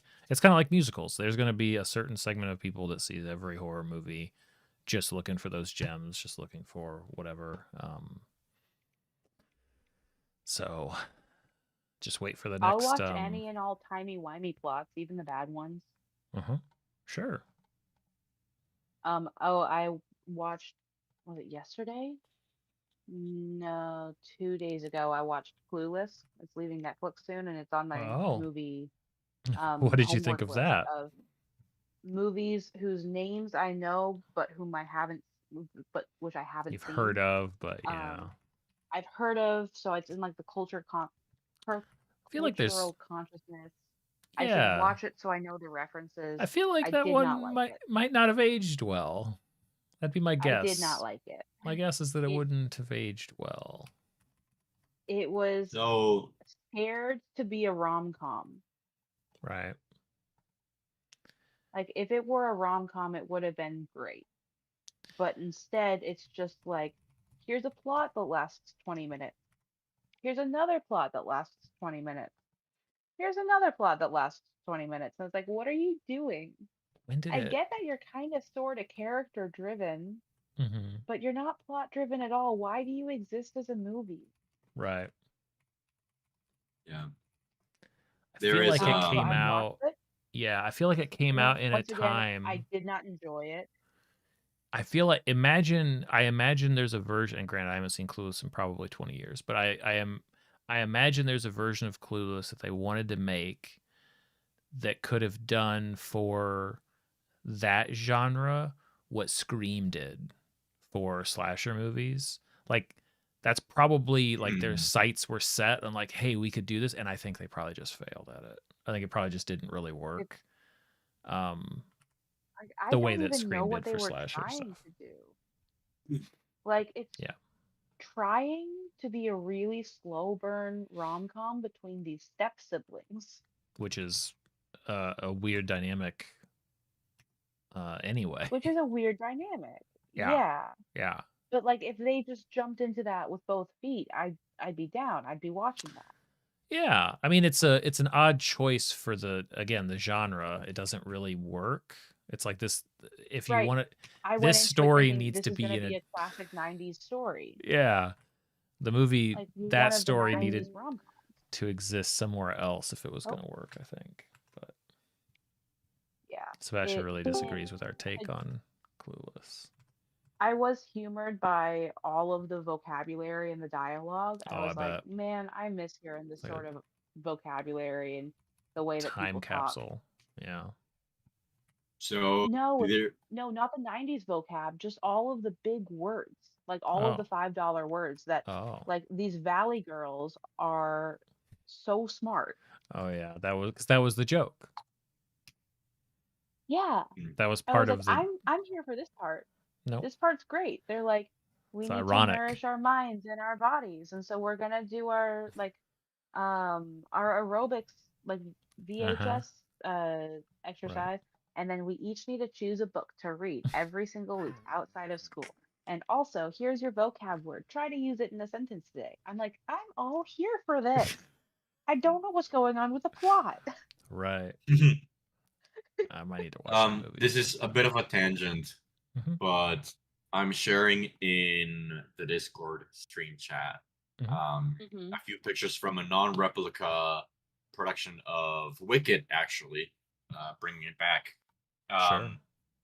And it's set in like, well, the costume design and the overall design is very much like 1930s, 1940s, in the U.S. Um, and you can Oh, like all of it, their you eyes can are tell so how. dark. Yeah, but like in the last picture, like the last picture is very clear what they're making reference to. Um, Second to last picture, you can see the guards on the rail by Dr. Delmond with the green band on the arm, right? So Hmm. it becomes pretty clear what they're kind of nodding at. And this kind of stuff, I'm like, hell yeah, you know what I mean? Like you're taking something that It's a I reimagining. think It's it's a telling a new reimagining. I mean, story. but I think also just like Wicked has been around since like what 2003. It's been around for a really really long time, and it's really easy with it being so big, so replicated almost like to a one all over the world, that people are a little bit desensitized that like, hey, this is actually about fascism, you know. So Hmm. a production like this where you have pretty direct visual references to Nazism is quite refreshing. It's not, it doesn't make me happy by any means, but it is quite. I think sometimes it's good to be a little bit on the nose when it comes to these adaptations. To be reminded, like, oh right, this is what the story is actually about. We shouldn't forget it. Like just because it's a good musical doesn't mean that we should just kind of tune out the story and sing along to music. Oh, of course. Yeah. It's very much a warning sign. Yeah. Yeah. It's actually funny. I I didn't recently saw the even. musical Year in Town for the first time. Hmm. Oh, Ryan, do you know this show? No, I mean I've heard of it, but I haven't seen it. Sebastian Ellison, you know it? I have. Yeah, Yeah. I know it. So Urinetown is set in, it's spelled like urine. I would assume. Um yeah, not just like you're in town. It's one word. Right? And it's set in With you. a world after the droughts came, and so there's a water shortage, and there's laws preventing like you have to pay in order to use the bathroom because of the water shortage, and there's laws against going in the street. Hmm. And this it's a really silly structure Right. surrounding the story of class and those who can afford it and those who cannot. And Sure. if you break the law, if you can't pay, you're going to be carted off to Urinetown. But really, what Urinetown is we're going to throw you off the tallest building. Um, it's it was a very interesting story told through. I went into it completely blind. I didn't know what I was getting myself into, but it was good. And just this very silly first impression for a Hmm. very serious story about um, water conservation and um, like rich versus poor class dynamics and Hmm. what can we even do to help, because at the end of the story, yes, well, the main character has died by this point and the good guys win otherwise. And they lift all of the laws on water conservation and stuff, and everyone's free to do as they please. And then they use all their water and everyone starts dying and no one makes it out. So it's like those laws were there for a reason, even though they sucked, and what can anyone even do about it? Yeah. Um, Killing the people in power won't prevent the problems that were there. Yeah, that's like a childish understanding, right? Of what Right. you know that it were so easy as to scale the Lich's Tower, and if we just got rid of the evil whatever, it's all well and good, happily ever after. Yeah. Oh, Sarah and I are watching Never After right now, and um, one of the player characters is the Frog Prince, and it's like, yeah, I was cursed to be a frog. I fell in love with this princess. I turned back into a beautiful prince, and everything should be good. It's my happily ever after. Everything should be fine. Bada But I'm bing. turning into a frog again. And what does Mm. that say about the state of my marriage? And it's like, Yeah. yeah, happily ever after doesn't just go on forever. More stuff happens.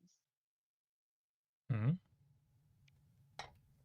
I think that there is a parallel between the idea of happily ever after and heaven. And I was thinking about this earlier today. How when I was a little kid, the idea of heaven or like everlasting afterlife was terrifying. Because I was just like, that just sounds so boring. Like you're alive forever and everything's good and just like every single day is the same. At this point, Sebastian had undiagnosed ADHD, to the surprise of no one. Mm, Um, mm-hmm.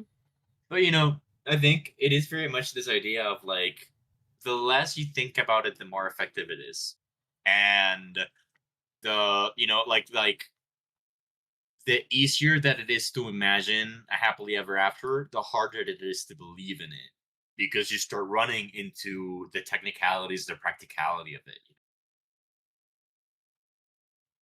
Like, yeah, what does happiness forever look like? Oh, well, we don't have to think about it. It's just happily ever after. The moment that you actually start breaking it down, it's like, oh, right. What if the marriage doesn't go well, right? Like, what if Right. Beauty and Beast decide to get a divorce? Or what if, they have a third kid after their first two and they're like, oh, no, we can't afford a third kid. You know, it's about to be World War II. Like, And now we've what got do we do? sequels. Let's go Yeah, sequels. exactly. And that's a warranted sequel.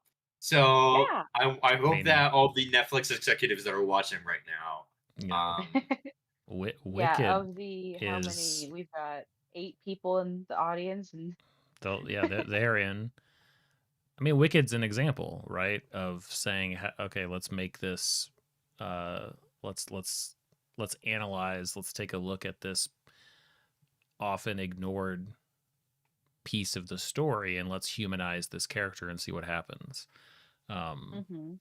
I mean, it's effectively, yeah, it's the type, and that's what's funny is that like when it actually does happen, when somebody actually takes something and gives it another shake, oh well, phenomenon, how many adaptations, how much time on on stage, like all years and years and years and all this stuff. It's like, okay, well, let's try something new again. It's like, no, we're going to adapt it again.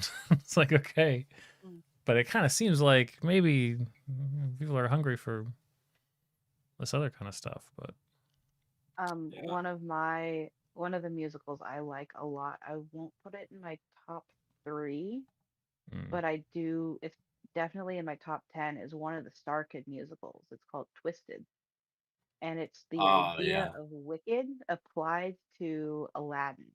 And so Jafar is the protagonist, and it's humanizing him. And he's not just like a bad guy. He was an optimist who wanted to change the system from within the system by becoming an assistant vizier and then becoming the actual vizier and working his way up to do like reforming the laws and just like help make things better.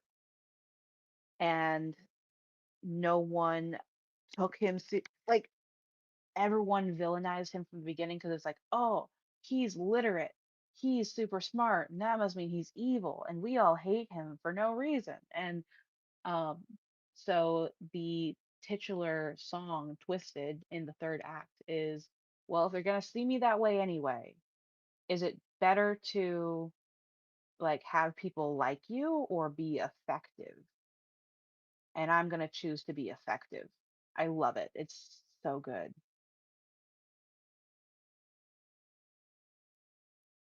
I like sympathetic villain's not the right answer, or not the right term for it, but I like understandable character motivation, whatever the Yeah. you know type of. Twisted is great because you've got these two stories happening. You've got Jafar's story and his backstory with his wife and his like optimism, and then you've got the like Aladdin and also Prince Ahmed, um, who, if you recall from the movie, is the visiting prince at Hmm. the very beginning of the film, who tries to like impress Jasmine, Hmm. and gets kicked out. That's right. Um, and it's like these guys, their part of the musical is just the most perverted, nasty, like it's awful. It's funny, but it's awful. And so it's Hmm. I love part of this and I put up with the other part. Sure.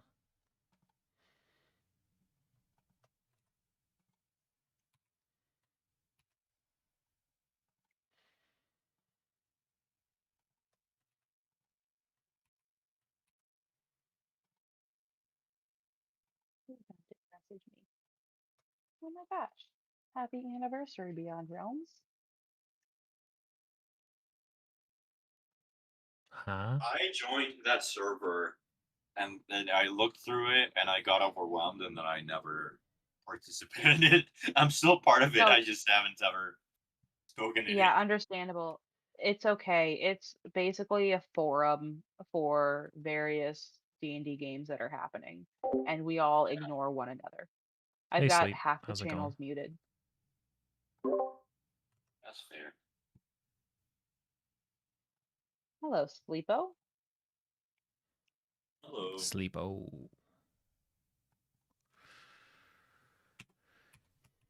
Speaking of Sleepo, it's 10:50. I gotta go. See ya. Yeah. See ya. So Ryan, now that T Yes. is gone, who is your Yes. favorite between T and I? And why is it Now that I can answer truthfully with nothing right? nothing in the way.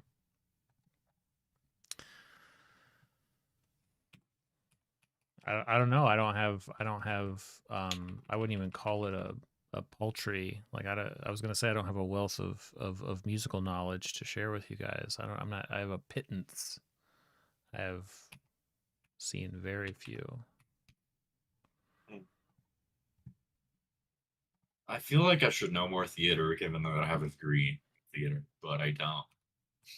I'm sure. I'm sure if someone like asks me, I'll be able to like remember stuff, but there's very little that comes to mind. Like I blank very easily. I wanted to go see. I visited New York City recently, and there is a production, or at least there was a few weeks ago, a production of Waiting for Godot with Keanu Reeves and another actor whose name I'm forgetting.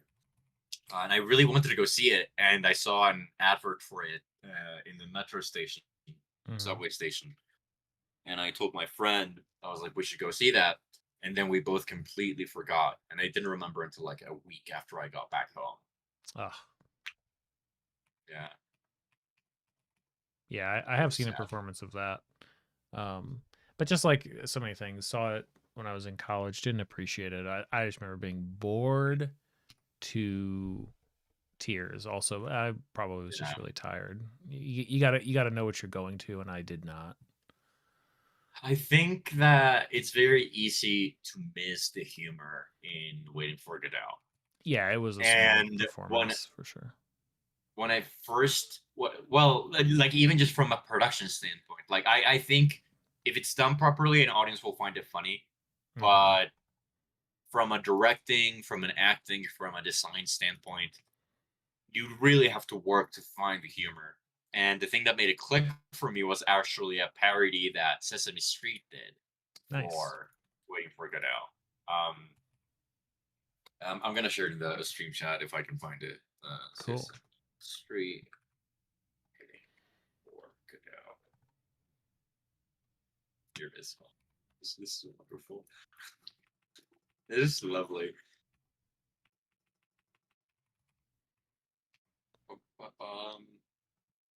This go stream chat.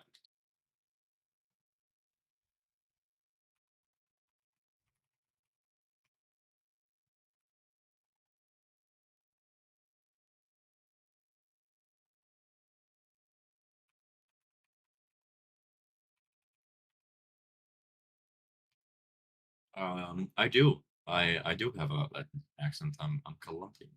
That's why.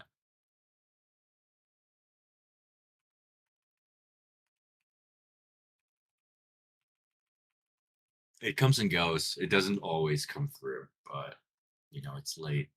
So that's probably why it comes through right now. About to be 11 p.m. Yep, Colombian. That's right. Are you gonna dox me, Cap? Please don't dox me. With enough little bits of details. It's like that. It's like that guy who can find a street address from like a picture of a a tree. That's exactly it. It's like that, but with information about people. Yeah, no, I think because Cap's saying I didn't hear when you first. It doesn't come through always. It comes through when I'm like tired or if it's been a long day or whatever. I'm also chewing gum right now, so that might be affecting with my tongue or something. But overall, it's not very noticeable. Most people think that I'm from the U.S. Suckers.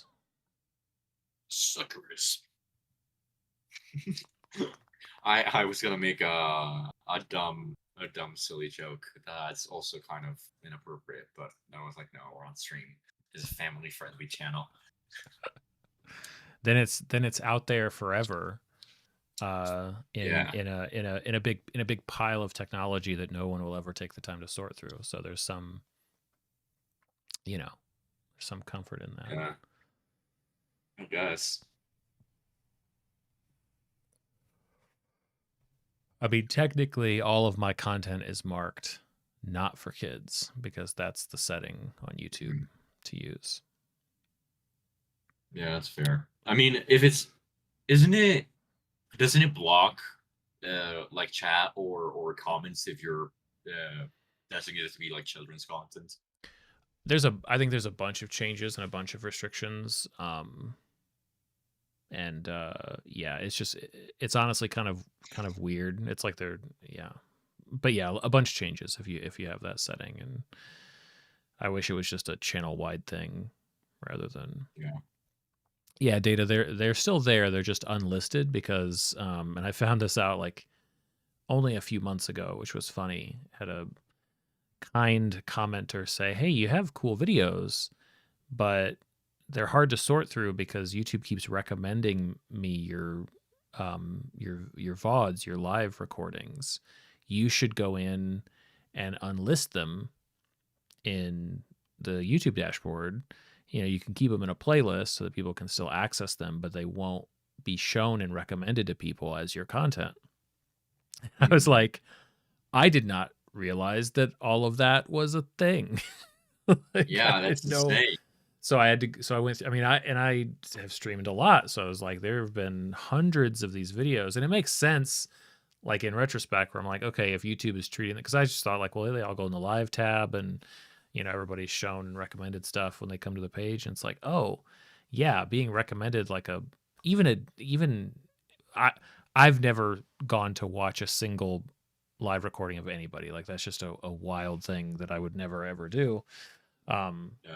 So the idea that you know, maybe a part of me, if I had ever thought about it, was like, yeah, but YouTube wouldn't recommend. YouTube would know, right? Like it's a live recording, it knows what they are. Why would they recommend that? It's like, oh, if they have been, then nobody's going to see any of these actual videos that I've uploaded. So I made that change a couple months ago, which was nice. But yeah, you can still get to all of them. I don't know if that it's a specific playlist. I don't think I have them set up for all. But if you go into my playlist, you should be able to find each of my themed streams, crafting, editing, like this one, all the different ones. I've got a few different themes. Hey, Connor. Yeah, pink. I believe that this this paper is technically called bubblegum. That's the color, which I've matched here digitally. So it reminds me of eraser color, you know. Yeah. The ones that are half pink, half gray.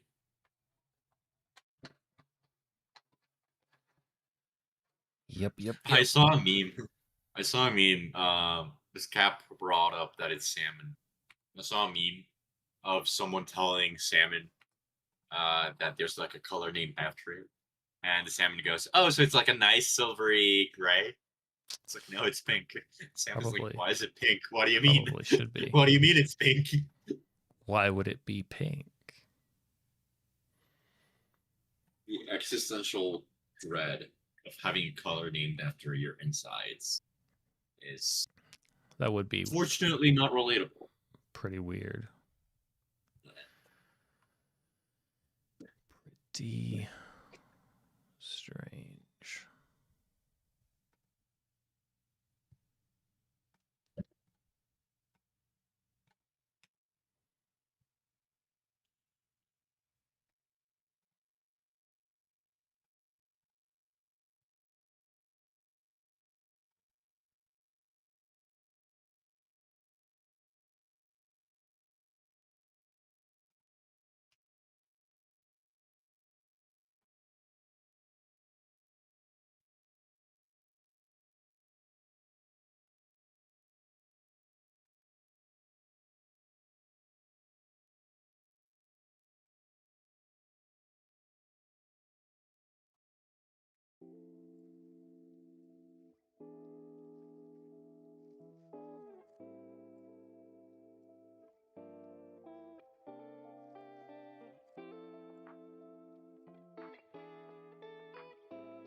All right, Ryan. You know more about video games than I do, and I'm looking for game recommendations.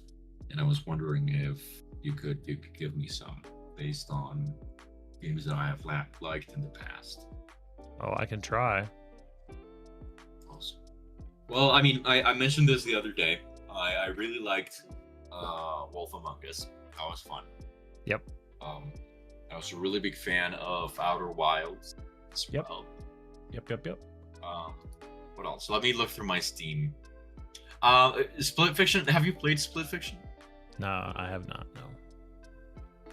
Have you played It Takes Two? A little bit with Ashley. Yeah, Okay. we tried it once. Okay. I get the feeling that they're kind of similar. I haven't played It Takes Two. I've played Split Fiction, and it's the same. Whatchamacallit, same studio. So it seems like they are similar vibes. Split Fiction was a little odd because the story and the writing were a little bit on the nose for my taste, but the gameplay makes up for it. Okay. No questions asked. Other games do I have in my library that I forgot? Oh, Hades. Hades is fun. What else? Yeah, I don't know. I'm not a I already mentioned Outer Wilds. Baldur's Gate was fun. I don't know. I looking at the video games in my library, I think I'm drawn to very stylized video games. I think that's part of it. Yeah, like Celeste, Don't Starve. What's Firewatch? I also really enjoyed as well. Yeah, I played Firewatch. It's a good one.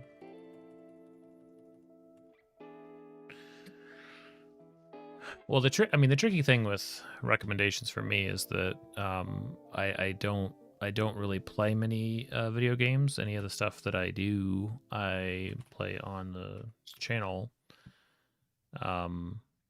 But not all of them would necessarily be games that I would recommend. Let me see. So my most recent game that I really want to get back to is a game called The Seance of Blake Manor. It's new. It is, as far as I can tell, it's like the best detective game that I've ever heard of, played, anything like that. Like, it does a really good job. So I'm really enjoying that one so far. I think it looks like I've done about 15 hours of it on stream, and I'm maybe halfway through, so there's a lot there, which is nice. If you haven't played Obra Dinn, The Return of the Obra Dinn, highly recommend that one. Kind of scratches that kind of mystery kind of game, putting together a puzzle kind of game. I just came across a video on YouTube about this video game, about their what is it? It was like something in their engine almost made the entire game fail. Return of the Obra Dinn. Search.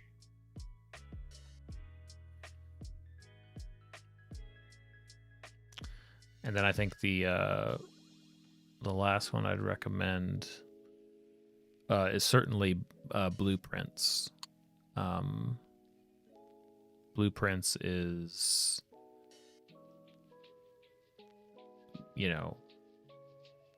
very, in certain ways, very reminiscent of Outer Wilds. In other ways, it's very different. But yeah, I won't say anything more about Blueprints. It's very, very good. And I think that's probably there are other games that I've really liked, but it's more so because they fall into my sweet spot. Like, I've always really liked the Alan Wake games. Really anything by Remedy. The reason why I'm drawn to the Alan Wake games is because the main character is played by Matthew Peretta, who is the same guy who plays Dr. Casper in Control. Well, Control's up there for me too. I love Control. Yeah. But I think, I don't know, there's something about Matthew Peretta specifically that I'm like, I like you. I feel like you're a cool guy, and whatever you're in, I'm gonna enjoy it. Nice. Yeah. It's as good a reason to play as any. I wanted to see. I wanted to go as him for Halloween a few years back, but I was like, no one's gonna get it. There's no True. way that people are gonna get who Dr. Casper is. It's pretty deep cut. Depends on what kind of Yeah. parties you're going to, I guess. Yeah, that's somebody true. That's somebody true. somewhere. I would have to get my hair's really straight, so I would have to get a wig and make it curly. And then I can't grow a beard either. We've been over this, Ryan. I've heard. So I've how heard am I this. supposed to make it work? Yeah, that's a good point. Yeah. Here's okay. Benefit of working in TV and theater is I could probably get in touch with someone to make me a really nice wig and a really nice beard prosthetic. Oh, for sure. But they would be really expensive, and I don't think a Halloween costume is worth it. Yeah. They would be like at least $200 per item. Right. If you want them really good quality. Yeah, it's like a real lifestyle choice at that point. That's you're identifying with. Yeah. To be fair, I can't see myself being insecure enough to wear a beard prosthetic every day. You know? Sure. Yeah, I mean, people have done crazier things. True. All right. It is 11:11 p.m. I think it's time for me to go to bed. All right, good chatting with you. Thanks for stopping by. Yeah. Very nice chatting, Ryan. Have a good one. Bye, Yeah. stream. Goodbye, YouTube. Bye. See you.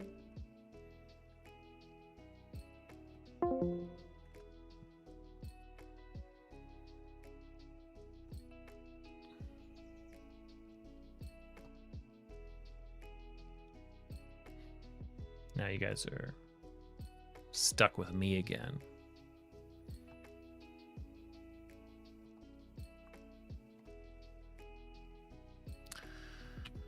As I go through and sort out this document.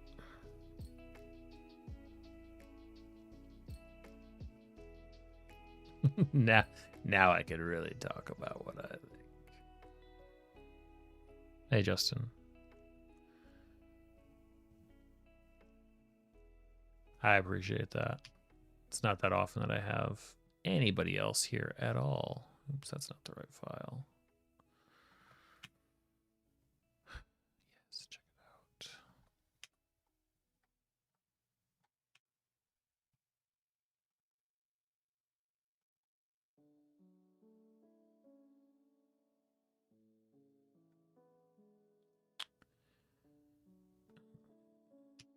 This.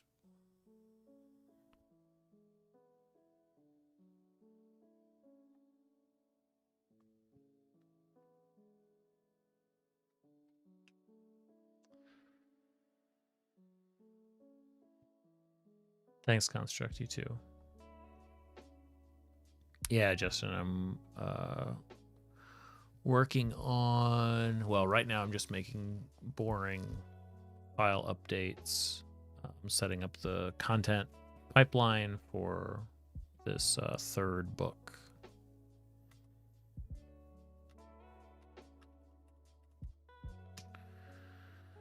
It's nice when I have it all put together because I can basically what am I trying to say? I can basically feed straight from my notes into InDesign without having to do a bunch of replacements and stuff like that.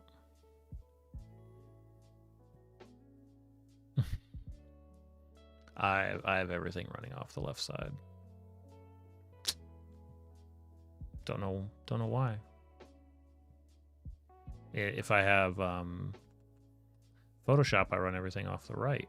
So I'm not sure. Well, no, I guess I have tools on the left, and then I have panes on the right. So I don't know why. Couldn't tell you. It's just sort of where it ended up.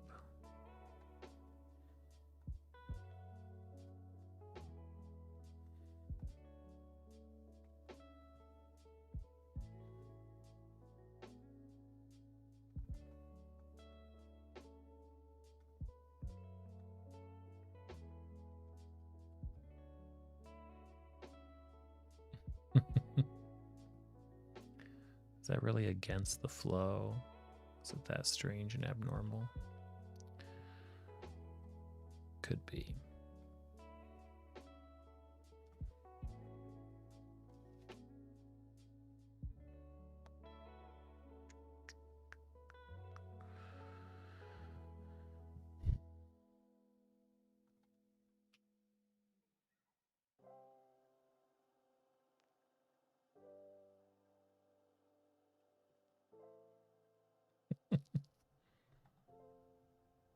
Have to have a favorite, right?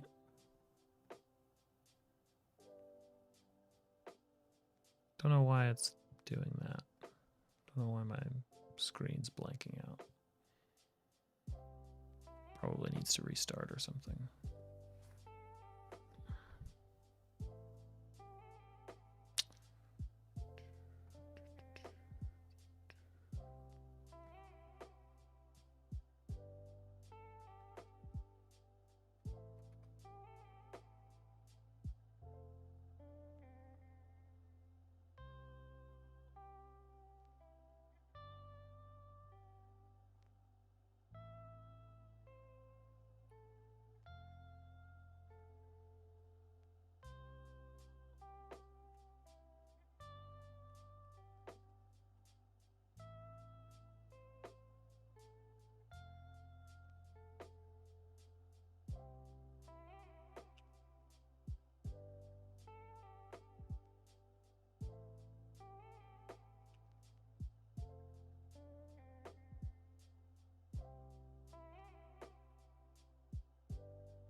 Yeah, I do. I 3D print for sure.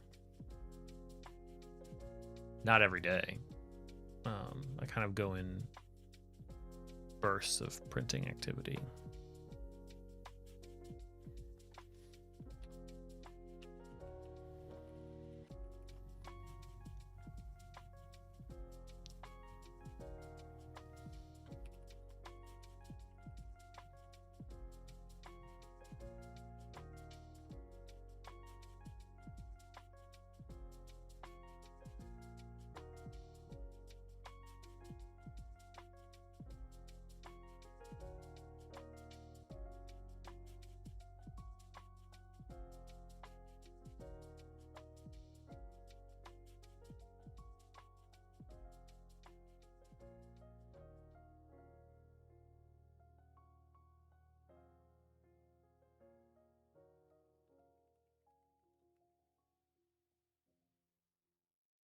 Oh, I have that too. That's for sure.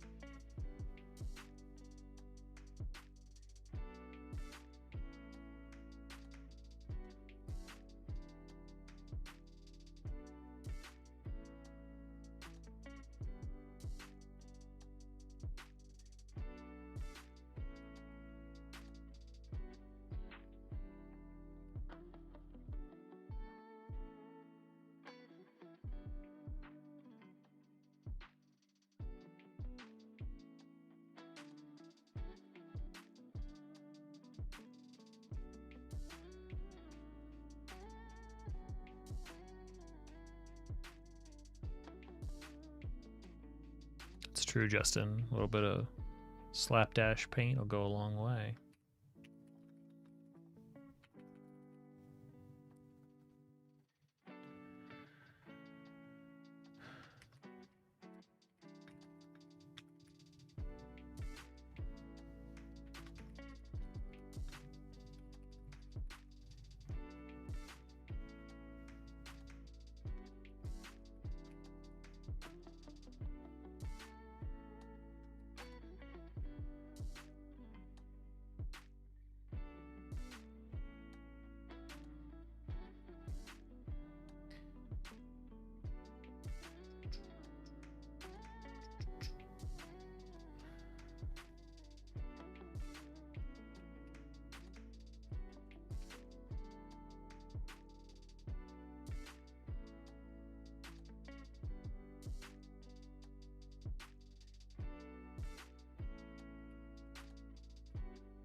Thanks for the ping. Appreciate it.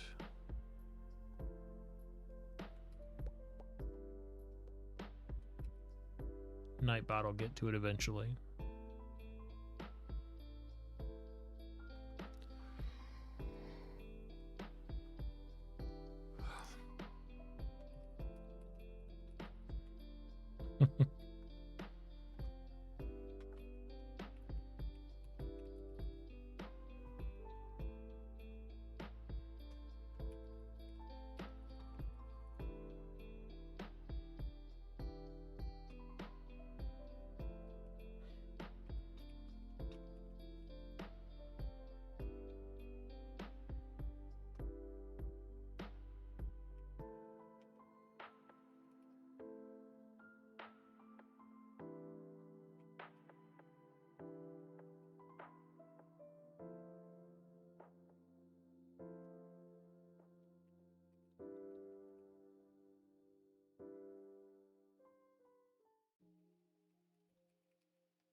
It is, Gibson. This is technically book 3.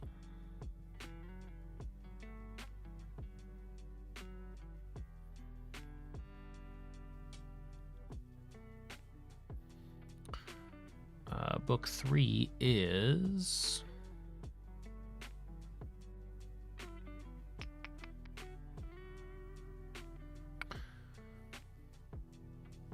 It's called Don't Touch That.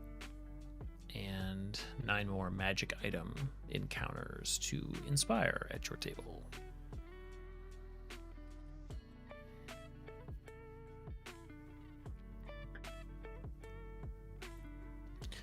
Which I'm excited about. It's got this cool backside. And everything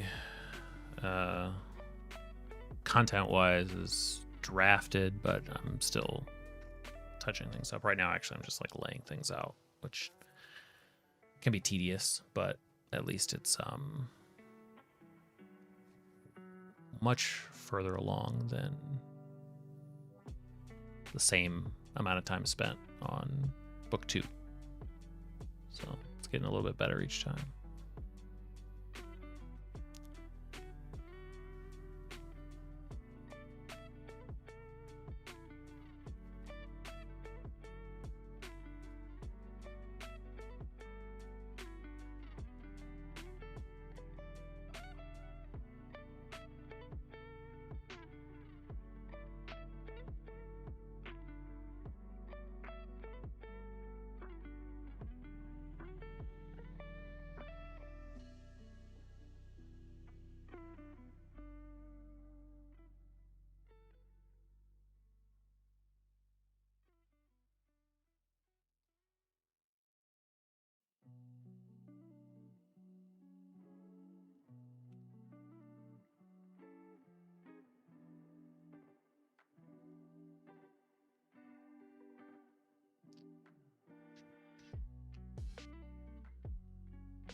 refresh my coffee. Be right back.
Sorry, I was muted.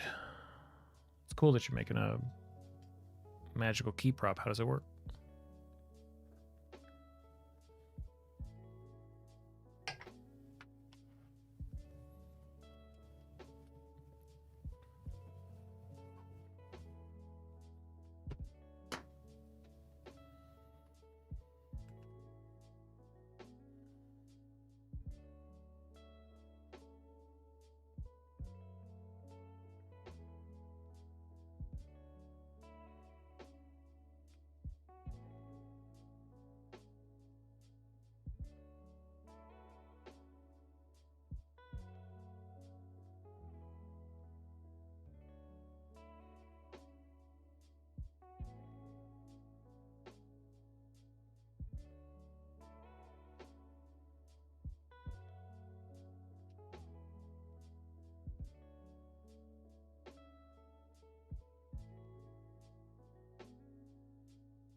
Yeah.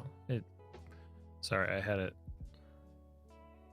I forgot that I was muted. I was asking how your how your magical key prop, how does it work?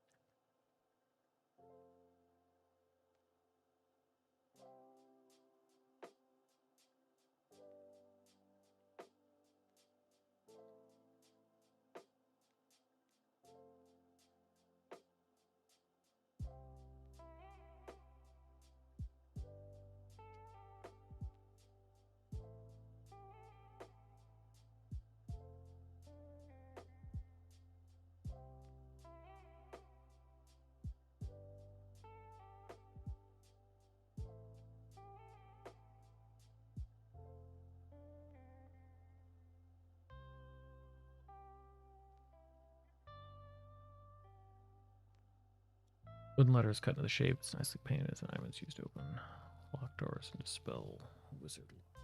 Cool.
Welcome back.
Not sure. Not sure I can help much on that one.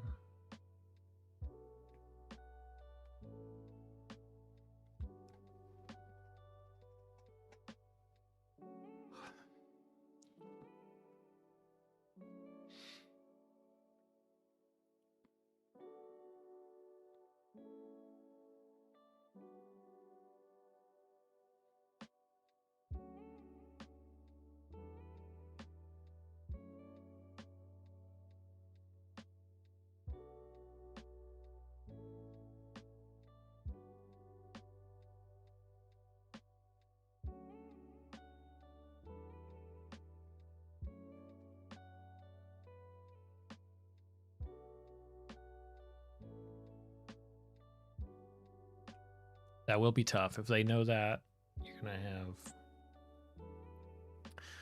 not much ground to stand on.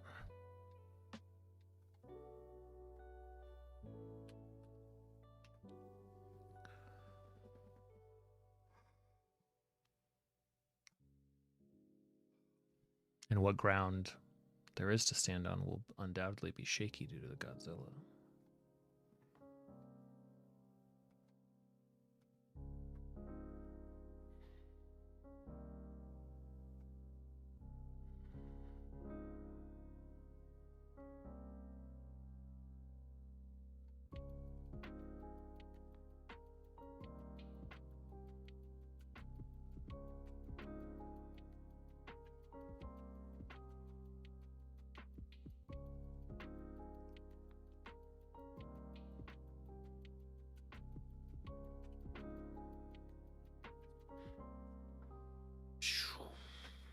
Okay. All right. I think that'll do. That'll do for now.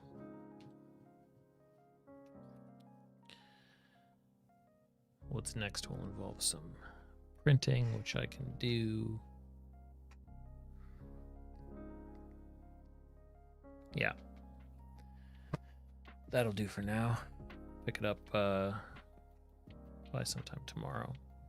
Wednesday, if not tomorrow. We'll see. Hopefully, I want to get. I want to start keeping my stream schedule reliably updated. So I've got some ideas about doing that. So maybe this week, get that set.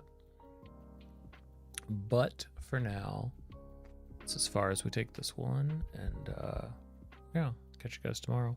See Eli. See ya. Whoever else is hanging out. Good night. Good night.